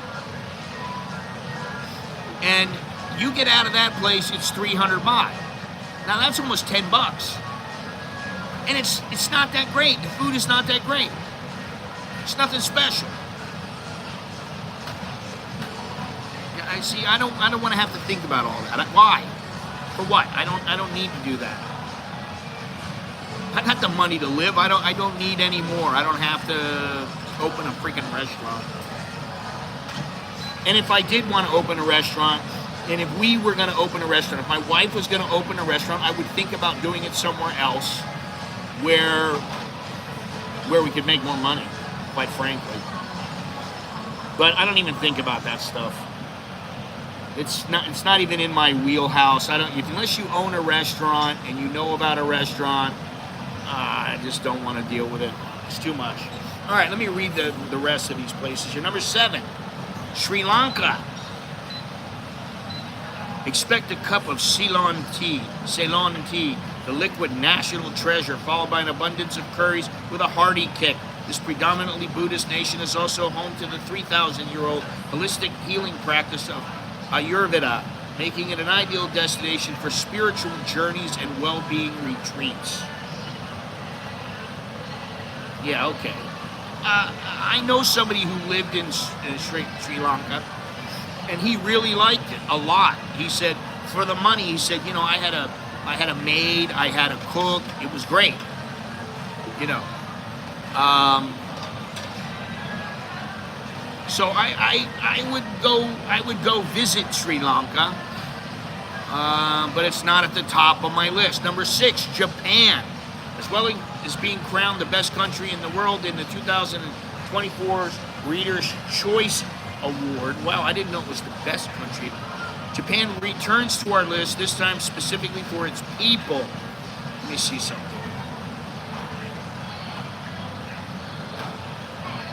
Was it number 1? Oh, this is okay. This is a little different. But they got all these different lists. It's hard to keep it straight. This is the best countries in the world, not necessarily the friendliest countries in the world. 300 baht might not sound like a lot of money to pay for food in a restaurant, but typical Thai only makes 500 baht a day. They make a little more than 500 baht a day now, but okay, I understand. And what I say is 300 baht a day is almost $10. $10 is not expensive, but I can tell you that when you're used to going to places and paying $5 or $6, and now the norm is $9 or $10, it's a big step up. Well, I went to Bangladesh, and I really liked Bangladesh. It was nice, but yes, it was filthy. Japan. Other reasons to visit Japan include the charming cherry blossom, snow-capped Mount Fuji, and world-class architecture, to name a few. Number 5, Canada, land of vast, untouched wilderness. Only 20% of Canada is inhabited by human beings. Natural wonders include glittering lakes surrounded by mountains. Listen, all I got to say about Canada, Canada belongs in the top 10. Canadian people are great, on the whole, generally. But man, I went on a trip, I don't know how many years ago it was, but it was so nice. We went out on a boat. We're on the boat. We see orca, killer whales. We see a pod of them. I'm like, holy shit, man. They're right next to us. This is awesome. Then we took a helicopter and went out in the bush. I mean, way out. There was nothing out there. There was a sandbar, and that's where we landed. We land out there, we're fishing, and then all of a sudden we hear in the brush, we hear the brush starting to break, and we hear it's like something is around. And we're like, holy shit, it was a bear. And we're like, we gotta get out of here. So we all got on the helicopter and we left. But that was so much fun. And I've been to Canada a number of times, Vancouver and many other places. But it was so much fun, and the Canadians were so generally down to earth and really cool. So I like Canada. I think it belongs on the list. Maldives, number 4. White sand beaches, turquoise water, and only the highest standard of hospitality. Ocean tides and coral reefs, through overwater villas on stilts. While this destination may be more suitable for a dreamy honeymoon getaway, there are plenty of child-friendly resorts for making those long-lasting memories of family holidays. Number 3, Thailand. Let me see here.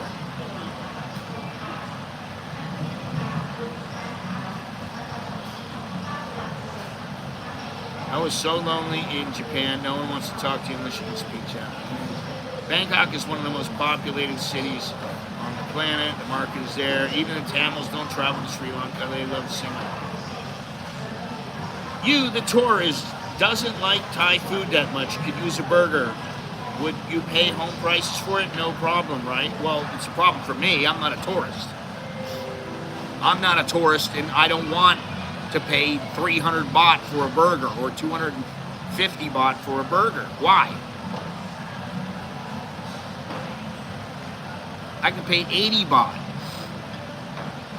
I can pay 80 baht. I can pay 100 baht for a burger on a bun with cheese and tomato and onion that I make, and it's excellent.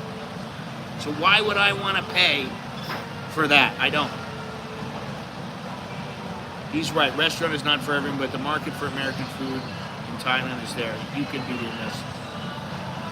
No, it's not going to happen. Like I'm saying, I don't understand what you don't understand. It's not happening.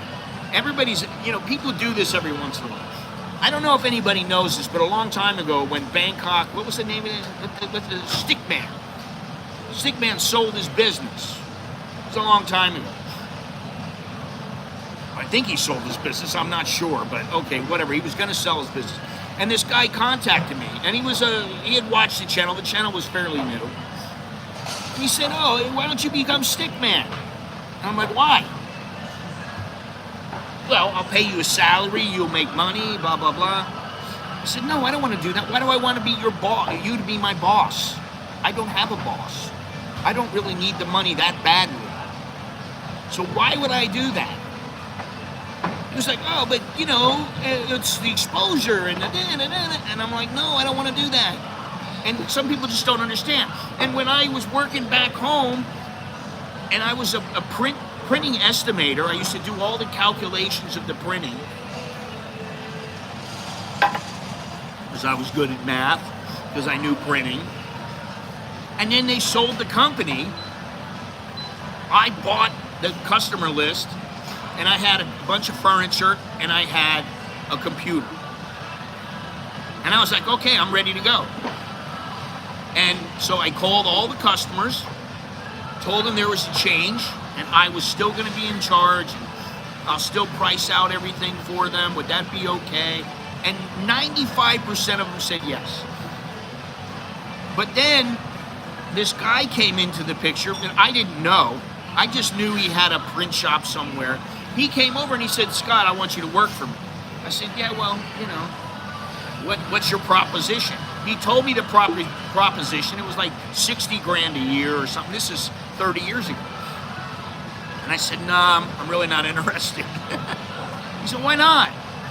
You'll have full benefits, you'll have this, you'll have that." I said, "No, because I don't want to work for you. It's nothing personal. I'd rather work for myself. I'd rather fall on my face or succeed on my own." And that's the bottom line.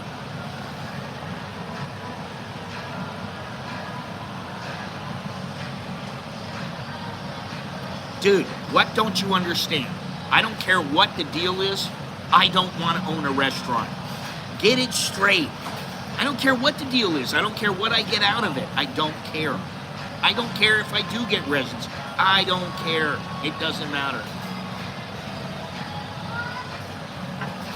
Just not important. So, let's go back to friendliest countries. Number 3.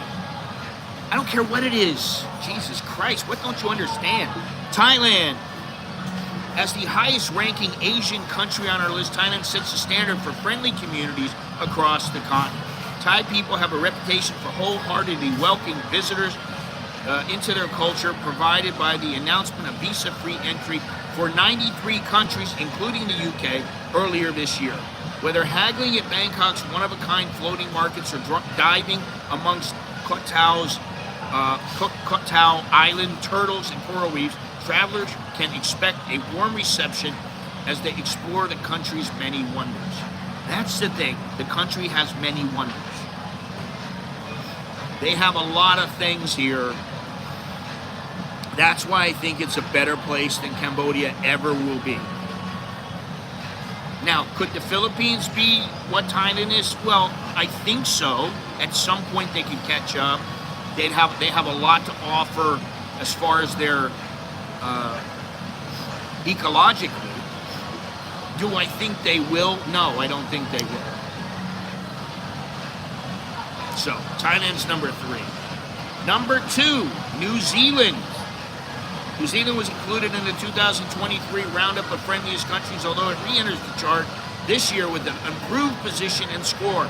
While it may be the furthest country from the UK, the nation's reputation of laid-back kindness withstands the 11,000-mile distance. From volcanic national parks to glacier valleys, this island is also known for its diverse landscape of untamed wilderness, leaving keen hikers spoiled for choice. Now, I'm wearing a New Zealand shirt here. The reason I'm wearing this shirt is because my mother went to New Zealand. She got this shirt. She gave me the shirt. So thank you very much, Mom. And she loved New Zealand. She liked it more than she liked Australia, which is saying a lot. I'd rather be poor and work for myself versus working full-time for somebody again. Thank you, Sammy. Restaurants selling Vegemite sandwiches in Thailand. Now that's a winner. Then go ahead, Dowlo, open it up. You know my suggestion means working for yourself, right? I'm not trying to convince this guy to get in the restaurant, but I'm talking from a business perspective. Oh, dude, what don't you understand? I understand. I mean, I've worked for myself for the last 33 years. I understand what working for yourself means, but I don't want to do that. I don't have to. Why? I don't need to. Come on, Scott. Cambodia is amazing. Cambodia is a very lovely destination, but it doesn't match up to Thailand. I'm sorry. I don't care what you're talking about. What is it you don't understand? I don't care. Jesus fucking Christ, man. Get it through your head. I don't care what it means. It's one thing if they go, okay, you already have the years accumulated, you've been married, you've got kids, blah, blah, blah. You need to pay the fee and you're in. Okay, granted, that's great. But I'm not going to go to work. Why? New Zealand is a great place. We don't appreciate it enough. Yeah, I would say New Zealand is, I'd love to go there. I'd love to really travel around. It'd take me a long time to see New Zealand, just like Australia. And that's the thing, until I have a little more time and freedom with the wife, because I don't really want to go there alone. I don't want to do it on my own now. I've traveled alone. I traveled alone for 20 years, and now I like to travel with the wife. You know, for whatever reason. I mean, sometimes I can be a pain, she can be a pain. You know, we don't always agree on things, and we got to come to some kind of mutual decision. But the bottom line is I'd rather travel with her than without her. All right, so that's number 2. Number 1, a little bit surprising to me, Costa Rica. Taking the top spot, Costa Rica is home to dynamic rainforest, world-class surfing. Same with Indonesia, world-class surfing.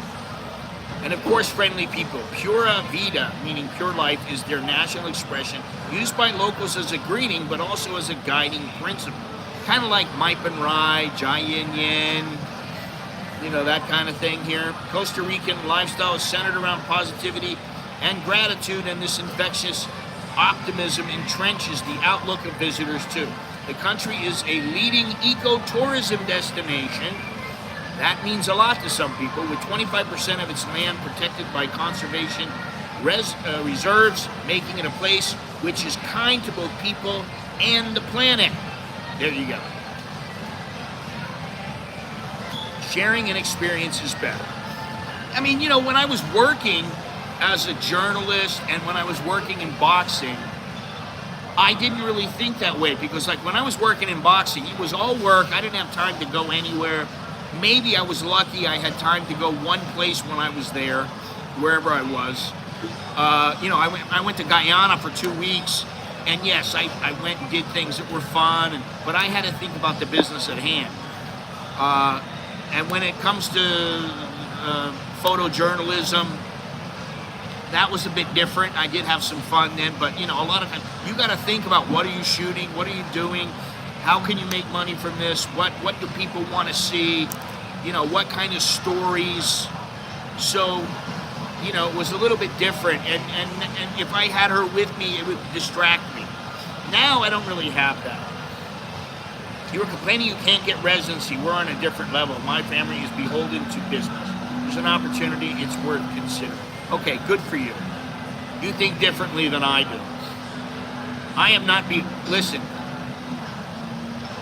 I don't live to work. I work to live. And I live just fine. We have a very good standard of living here. And it's not going to suffer. And for the rest of my life, I will be okay. I will have plenty of money. Once the Social Security starts coming into, I'll just be better off. I'm going to be fine.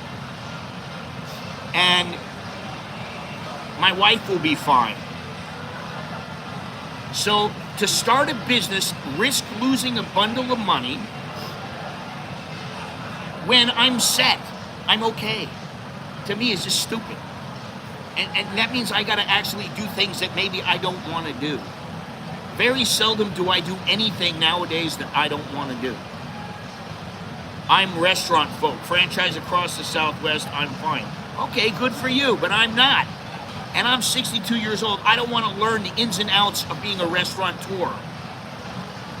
You know, we thought about starting something up in Ecuador. Moving and going to Ecuador. But, you know, we gave it great thought, and I thought, no, it's not going to work. Maybe it would work. But overall, I thought, I don't want to, for what? We're set where we are. We're okay where we are. We're okay how we live now. You know. I mean, you know, that's just the way that it is. That's why trading stock options and day trading is great. A couple hours per day and you're done. You do it from home. Okay. You're talking to Dowlo. Where's Dowlo at? Oh, here he is. Restaurant selling Vegemite. Okay, I agree. Maybe selling Vegemite here might be the way to go. Then do it. I've heard there's an opening for a rap guy. You bastard. I don't even want to think about Rap God. There's not much to think about when it comes to the Rap God. That's why you don't have a better office to do the IRL stream. No risk, no biscuit. Actually, I don't think you really know what you're talking about. The reason I don't have a better office is because I didn't want to pay money to go and get myself an office for this stream that does not generate a huge amount of money. Now, when we eventually do buy a house, then I'll have an office and it'll be fine and I'm okay. So, you know, you say no risk, no biscuit, but I got the biscuits now and I really don't have very much risk. What's the difference between Vegemite and Marmite? Well, I don't know. I don't know about that stuff. Ask Dowlo. He should be happy to give you the information. More risk doesn't mean worth the potential reward. That's misconception. No, it could be. It could be a greater reward, or you could lose your ass.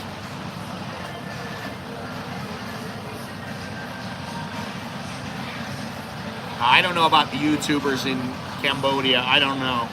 And I kind of, listen, I was in Cambodia, like I said. I was in Cambodia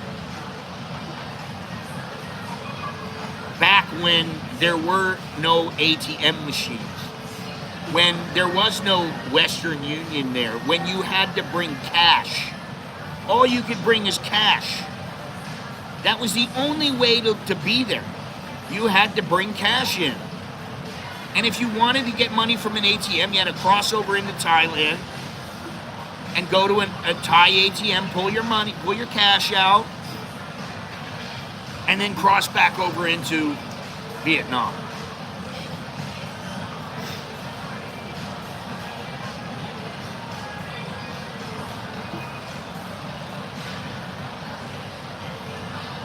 The Darth guy doesn't get it. He is acting like you need that to be happy, or that other people would think it's cool. He doesn't get that Scott is just chilling and content with what he has got. No desires, being content. You know, Sammy, how long have I been saying this? This I don't really care. How long have I, as long as you know me, I've been saying this. And I don't. Yeah, you should do something you actually like. Now, when I got out of boxing, I got into being a matchmaker and manager and all this other stuff. It just wasn't the same trying to generate the money myself as when I had money coming in from somebody else all the time. It was not quite the same, and there were quite a few people who they're always looking to get one over on you. And I don't mean, like, oh, everybody that I met was trying to rip me off. No, there were a couple of people who did some things, and I just went, son of a bitch. I asked this guy straight to his face, would you please not lie to me about this? Tell me the truth. And he said, yeah, I'm not lying. Then it turns out he was lying. When I hear these kind of things, I just go, oh, fuck, man. And that happened a number of times. Trading stocks is pretty good and fun to learn about companies and their growth. Lets you feel more connected to what's going on with the world. Okay, if you don't have 500,000 by 62, you shouldn't feel comfortable. I was in Cambodia 24 years ago. I had gold to trade for cash. Okay, so what does that mean? Gab, I think they're similar. Oh, okay. Dustin, why you need that? How old are you? What do you consider comfortable? I think people don't get that, Scott. You and me, we expect to be working till we die. No retiring, just continue making money by doing stuff we like. There will always be options to do that as long as you don't mind living frugally. And I don't live that frugally. I mean, look how many trips I take every year. I take trips around the world. I take trips in Thailand. I take trips in Southeast Asia. I go wherever I want to go. And I'm not filthy rich, but I'm not poor. And sometimes I'm very frugal. I don't personally care what kind of hotel I live in or stay in, unless for some reason, like when I went to Burma the very first time, I thought I'm going to get a good hotel because I need to know that I'm fairly safe there. That's what I did. And at the time, that meant I had to pay about $80 a night. And that was a lot at that time. I don't know how much the place is now. I think it's about $140 or something like that. As long as you don't do many or any places in Thailand take dollars, Cambodia still takes it. No. They might take dollars, like at a hotel or something like that, but generally you don't pay in dollars, you pay in Thai baht, period. If you want to find an exchange, go to Super Rich or something like that. A place like Super Rich. Or just use Wise.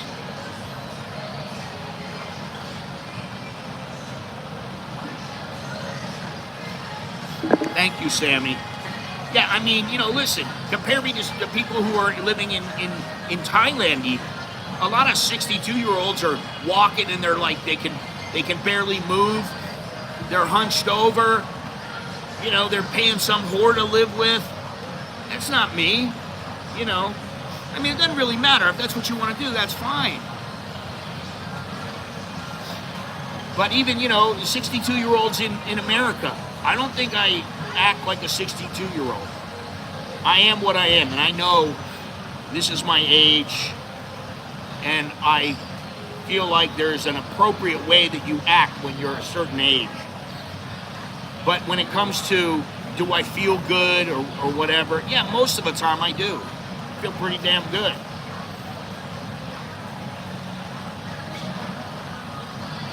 Their exchange rate will be crazy. Not at Super Rich. They're not going to be crazy. I don't know what you're talking about. That's the best rate you're going to get in Thailand. TKO Sam, 5% interest on $500,000. It's 25,000 base wage to live on plus Social Security payments for luxury. I'm 56 and been retired for about 3 years. Okay. So that's good for you. America, work at Walmart and you will have to for some time. Why would I do that? Why? I don't need to. Charles Schwab, a debit card for the broker account. There you get all ATMs reimbursed, no foreign transaction fees anywhere in the world. 63, reasonably health and fit. Not only Charles Schwab, because I do have a Charles Schwab account and I never really finished up with it. Even though I have an account and I had a card, they wanted me to do a few things and go in. And the last time I was in America, I didn't go in. The reason is because I have a bank account in America where there are no international fees and they refund any monies that the Thai bank charges me. So what that means is I don't pay anything. Now, you don't get the same rate as you would from Wise. Wise gives you a much better rate. So I don't know how it works out exactly. I could use my card if I want as soon as I get my new one, which should be next week or the week after. I can always use the card. I can keep the money in the U.S. I can pay for things that way. I can bring it into Thailand. It doesn't really matter. You know, I don't get charged though, so I don't worry about that. That's no big deal. And that's, you know, this is the thing. I mean, I meet a lot of guys and they're like, they've been here for 2 years, 3 years, maybe 5 years, and some of them, they don't have their shit like wired. They don't know, oh, you can pay for this way. Did you know you can pay for that in that other way? For the most part, I have my shit tight.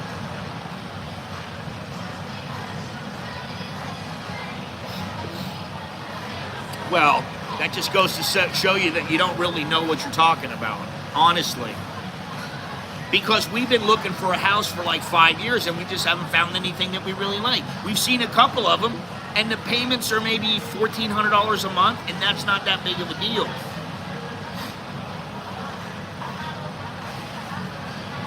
Now, I wanted to wait. I told my wife, wait until we can pay, you know, 7-8 million baht in cash. Now, I don't know why you would. The interest rate is 2.5%. You know.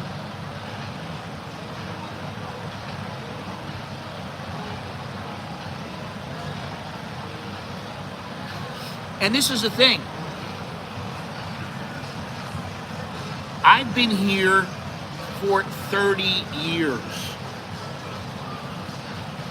Do you think that my 30 years here has been all for naught because I don't have $1 million? I mean, really. You will probably never own a house. I think you're wrong. Honestly. Because we're at the breaking point now. We're at the point now where, because of the house registration, my wife is very keen on buying a house, and we can do it. So it's not a problem.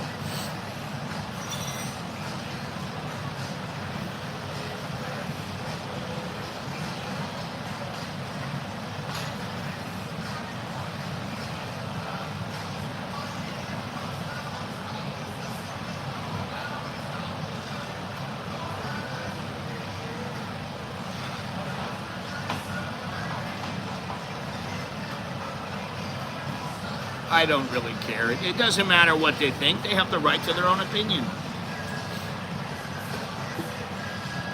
You know, I mean, at the end of the day, they do. They have the right to their own opinion. They can think what they want. But I know what's going on behind the scenes, and you know, I know what's really happening, and I know how much money we're talking about, and I just think they don't.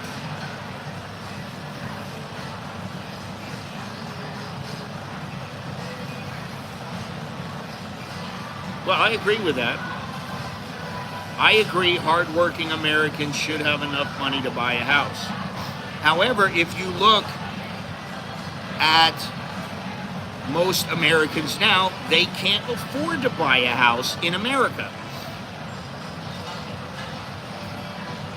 I'm not talking about minimum wage. What do I care about minimum wage for? I don't give a shit. I'm not thinking about anybody but me, my wife, my kids. That's all I care about. I don't care about all these other people. I mean, I want things to be good for them, but like at the end of the day, you know, what else you gonna do? Thank you, Dallo, very much. Appreciate it. Appreciate it very much. Choke D to you. What is going on with this?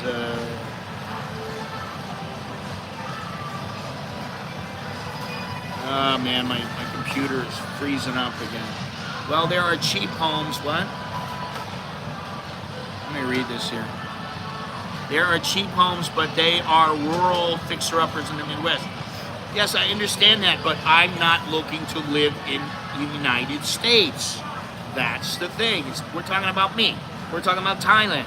We're not talking about the United States. I don't give a shit about the United States, quite honestly, unless it affects me or my friends immensely to where it really affects them. Okay, then I care about it for them. For me, there's very few things I care about because I've lived here almost half my life. I don't understand what you guys cannot fathom about that. It's like, yes, while I am technically I am still an American, yes. I will never be Thai. But I've lived here for a long, long time. And so I am not going to live in the United States anytime soon that I can. In the foreseeable future, I don't see myself living in the United States and having to take care of everything in the United States and being there for the next 10 years or something. I just don't see that. I'll be here, if anything. And maybe I'll go back to the United States, part-time or something. I have to look after my folks or something like that. I don't know, maybe that would happen. But other than that, it doesn't really matter.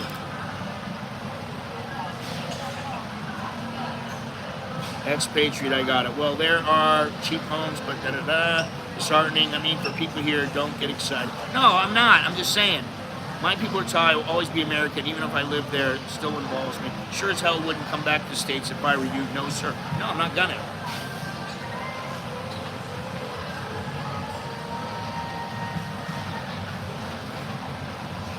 Well, they can have at it if they want, and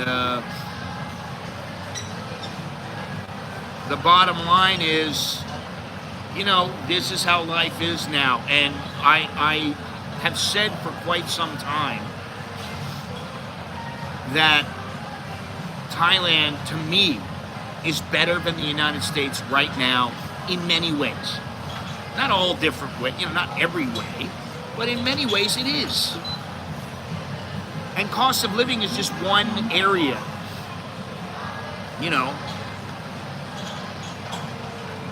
That's my thought. And I don't feel like I've got to go and live in the United States anytime soon. I don't feel like, that's going to happen. It hasn't happened to me in 30 years. I don't want to talk about that. I don't want to talk about the monarchy. We're not going to talk about that. Oh God, I don't even know, why I would talk about that. It's not smart to talk about that. That's what I'll say. What is going on here? He grew up in Germany. Listen, stop talking about it. I don't care. We don't care here. We don't want to talk about it. Let's keep that out of the chat, please. I'm going to tell you that one time. Keep it out of the chat.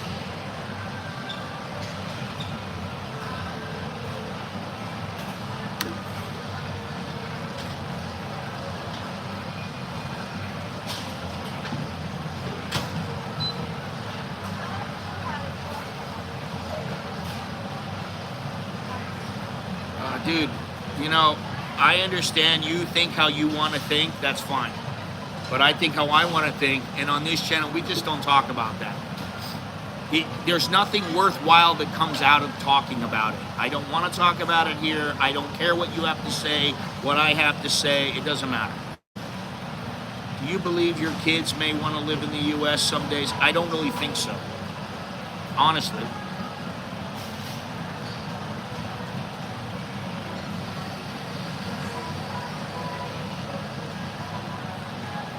Yeah, you know what the interest rate is here? 0% for 3 years and then 2.5%. It ain't bad. So why would you go and spend a bundle of money and just pay it all cash up front? You can get out of paying some of that interest, so.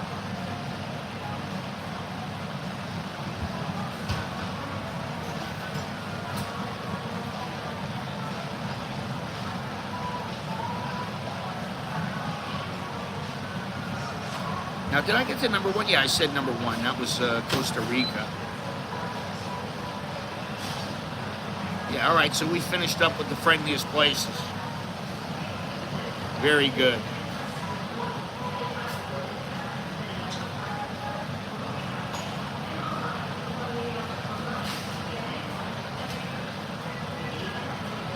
What's for lunch? Chicken breast, some sausage. I don't know other than that. Maybe a salad.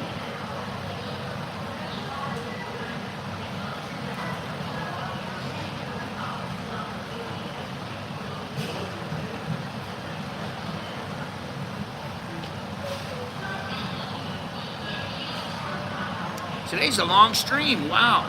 God. Much longer than usual.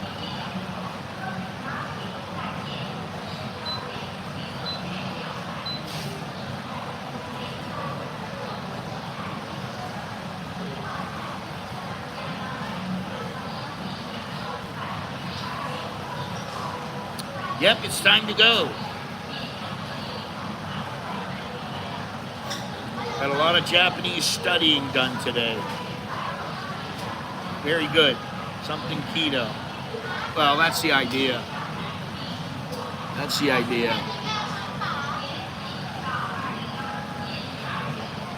Oh, Dart Sun, thank you for overtime. Thank you very much. Thank you, appreciate it. Appreciate your contributions to the stream. Very good.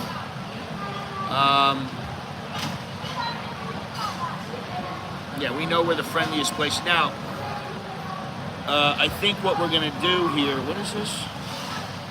I think what we're gonna do is tomorrow I'm gonna stream. Mike Apple, how you doing? Thank you very much. You too. I will be streaming tomorrow because then I won't stream, I think, until Friday. But who knows? I don't know. Wait a minute. Oops. This is the scene right now. I'm not sure, but if I do stream tomorrow, the stream will be about money, money, money. It's not funny in a rich man's world. We will talk about money. And, you know, we'll talk a little bit about how in the old days, you used to be able to get a lot of things for a little bit of money here, and now you can get a few things for a little bit of money. But that's kind of, it's changing around the world. It's not just here. Leave it to Dallo to see the one female in the photo. I can't really see if she's good looking or not. I can't really tell. But that doesn't really matter. One thing I don't like in high-rise condo, the induction type cooktops they put in them. You have to have an induction cooktop in your place. No, you don't have to. It's up to you. What you put in there is up to you. I personally would not live in a high-rise condo. That's just me. I wouldn't because of the danger and because I have fallen from a 4th-story apartment. You know, that fall was devastating for me. It changed my life, changed a lot of things in life, and yeah, I don't know. I don't know. I don't think I would ever live in one of those again. And even in a hotel, I try to have the lower floors so that I know if I really want to jump, I can jump. Or I can get down pretty easily. I can get out pretty easily. I try to do that. Fortunately, we have I think it's 2-story. I'm not sure. We have a place in Vietnam. Very nice place. And so I'm looking forward to that. We all have our own rooms, which is great. And it's, you know, walking distance, 5 minutes from the beach. So, looking forward to going there. And, you know, now I'm starting to get a little bit hyped up about it. My buddy is leaving, I think, tomorrow or tonight or something. I guess it's tonight. He may be leaving tomorrow morning. It's a long journey for him. You know, and then we've got to get everything ready. And I'm ready. My wife has to get the kids ready and all that kind of stuff. And, you know, they got their own room. They'll be happy. We have our room. He has his room. We're all good. So I'm looking forward to that. But anyway, what time is it now? 11:09. Sure, it's a great location. The Central, right there with railway stop. I don't know what you're talking about. Central with right there with a railway stop. I don't think we have a railway stop right there. We're flying in. We're right by the beach, so I don't know. It should be nice. Oh, we're talking about Vietnam. Vietnam, as they say here. That's what we're talking about.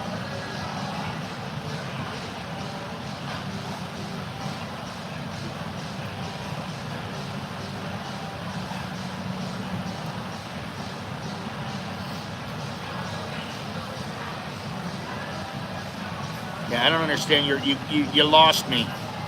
You're talking about you. I'm talking about me. Central. So you're staying near a Central Mall. Okay. Well, and that's the thing. What do you have to request? Why do you have to request to go to Vietnam? I don't have to request shit. All I do is file for my visa. It's $25. My kids and my wife don't have to request anything. They just go. That's it. So I don't know what you mean. If you're a Thai, you don't have to request anything. You just go. You don't have to have a visa to go to Vietnam. So I don't know what you're talking about. Honestly, you lost me. What paperwork? What paperwork do I need? Unbelievable. You are a U.S. citizen. Okay, but aren't you a Thai citizen?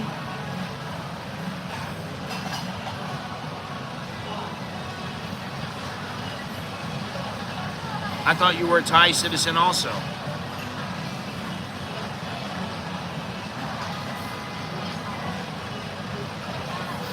I thought you told me you were Thai. Now you're Thai by birth in the United States or what? I don't understand. Because if you're Thai,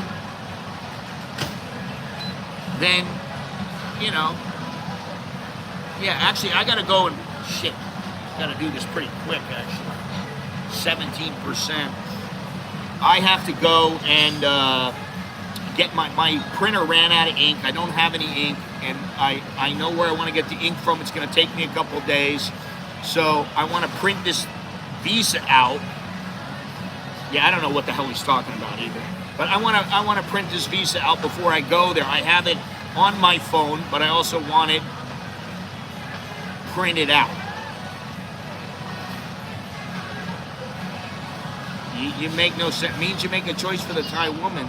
What do you mean? I don't understand what you're talking about. You're losing me. Honestly, you are losing me. Oh God, you know, you really don't know what you're talking about. It's so funny that you say that because my kids have Thai passports and US passports. They are dual citizens and they are not going into the military. They already went into junior ROTC in high school, put their 3 years in, and they don't have to do anything. So it's simple. Now, I gotta go. Thank you very much, everybody. I appreciate it. Appreciate it, Jetty, Darson, blah, blah, blah, blah, blah. Well, you're an American. You're an American. If you don't have a Thai citizenship, if you weren't born in Thailand, you have to apply for your Thai paperwork. Sammy, thank you as always for joining me. I appreciate it. I gotta go. All right, simple as that. You want, we'll talk about this more tomorrow. Until next time, I'm Scott. I'm an American in Bangkok. Choke di leo jerkin mai, which just means good luck and see you later. Poken mai, everything like that. There you go. Adios, arrivederci. Blah, blah, blah, blah, blah. Anyway, I gotta go. We'll talk about that tomorrow if you're around. Otherwise, c'est la vie. See you later, Gillies. Thank you. Talk to you guys later.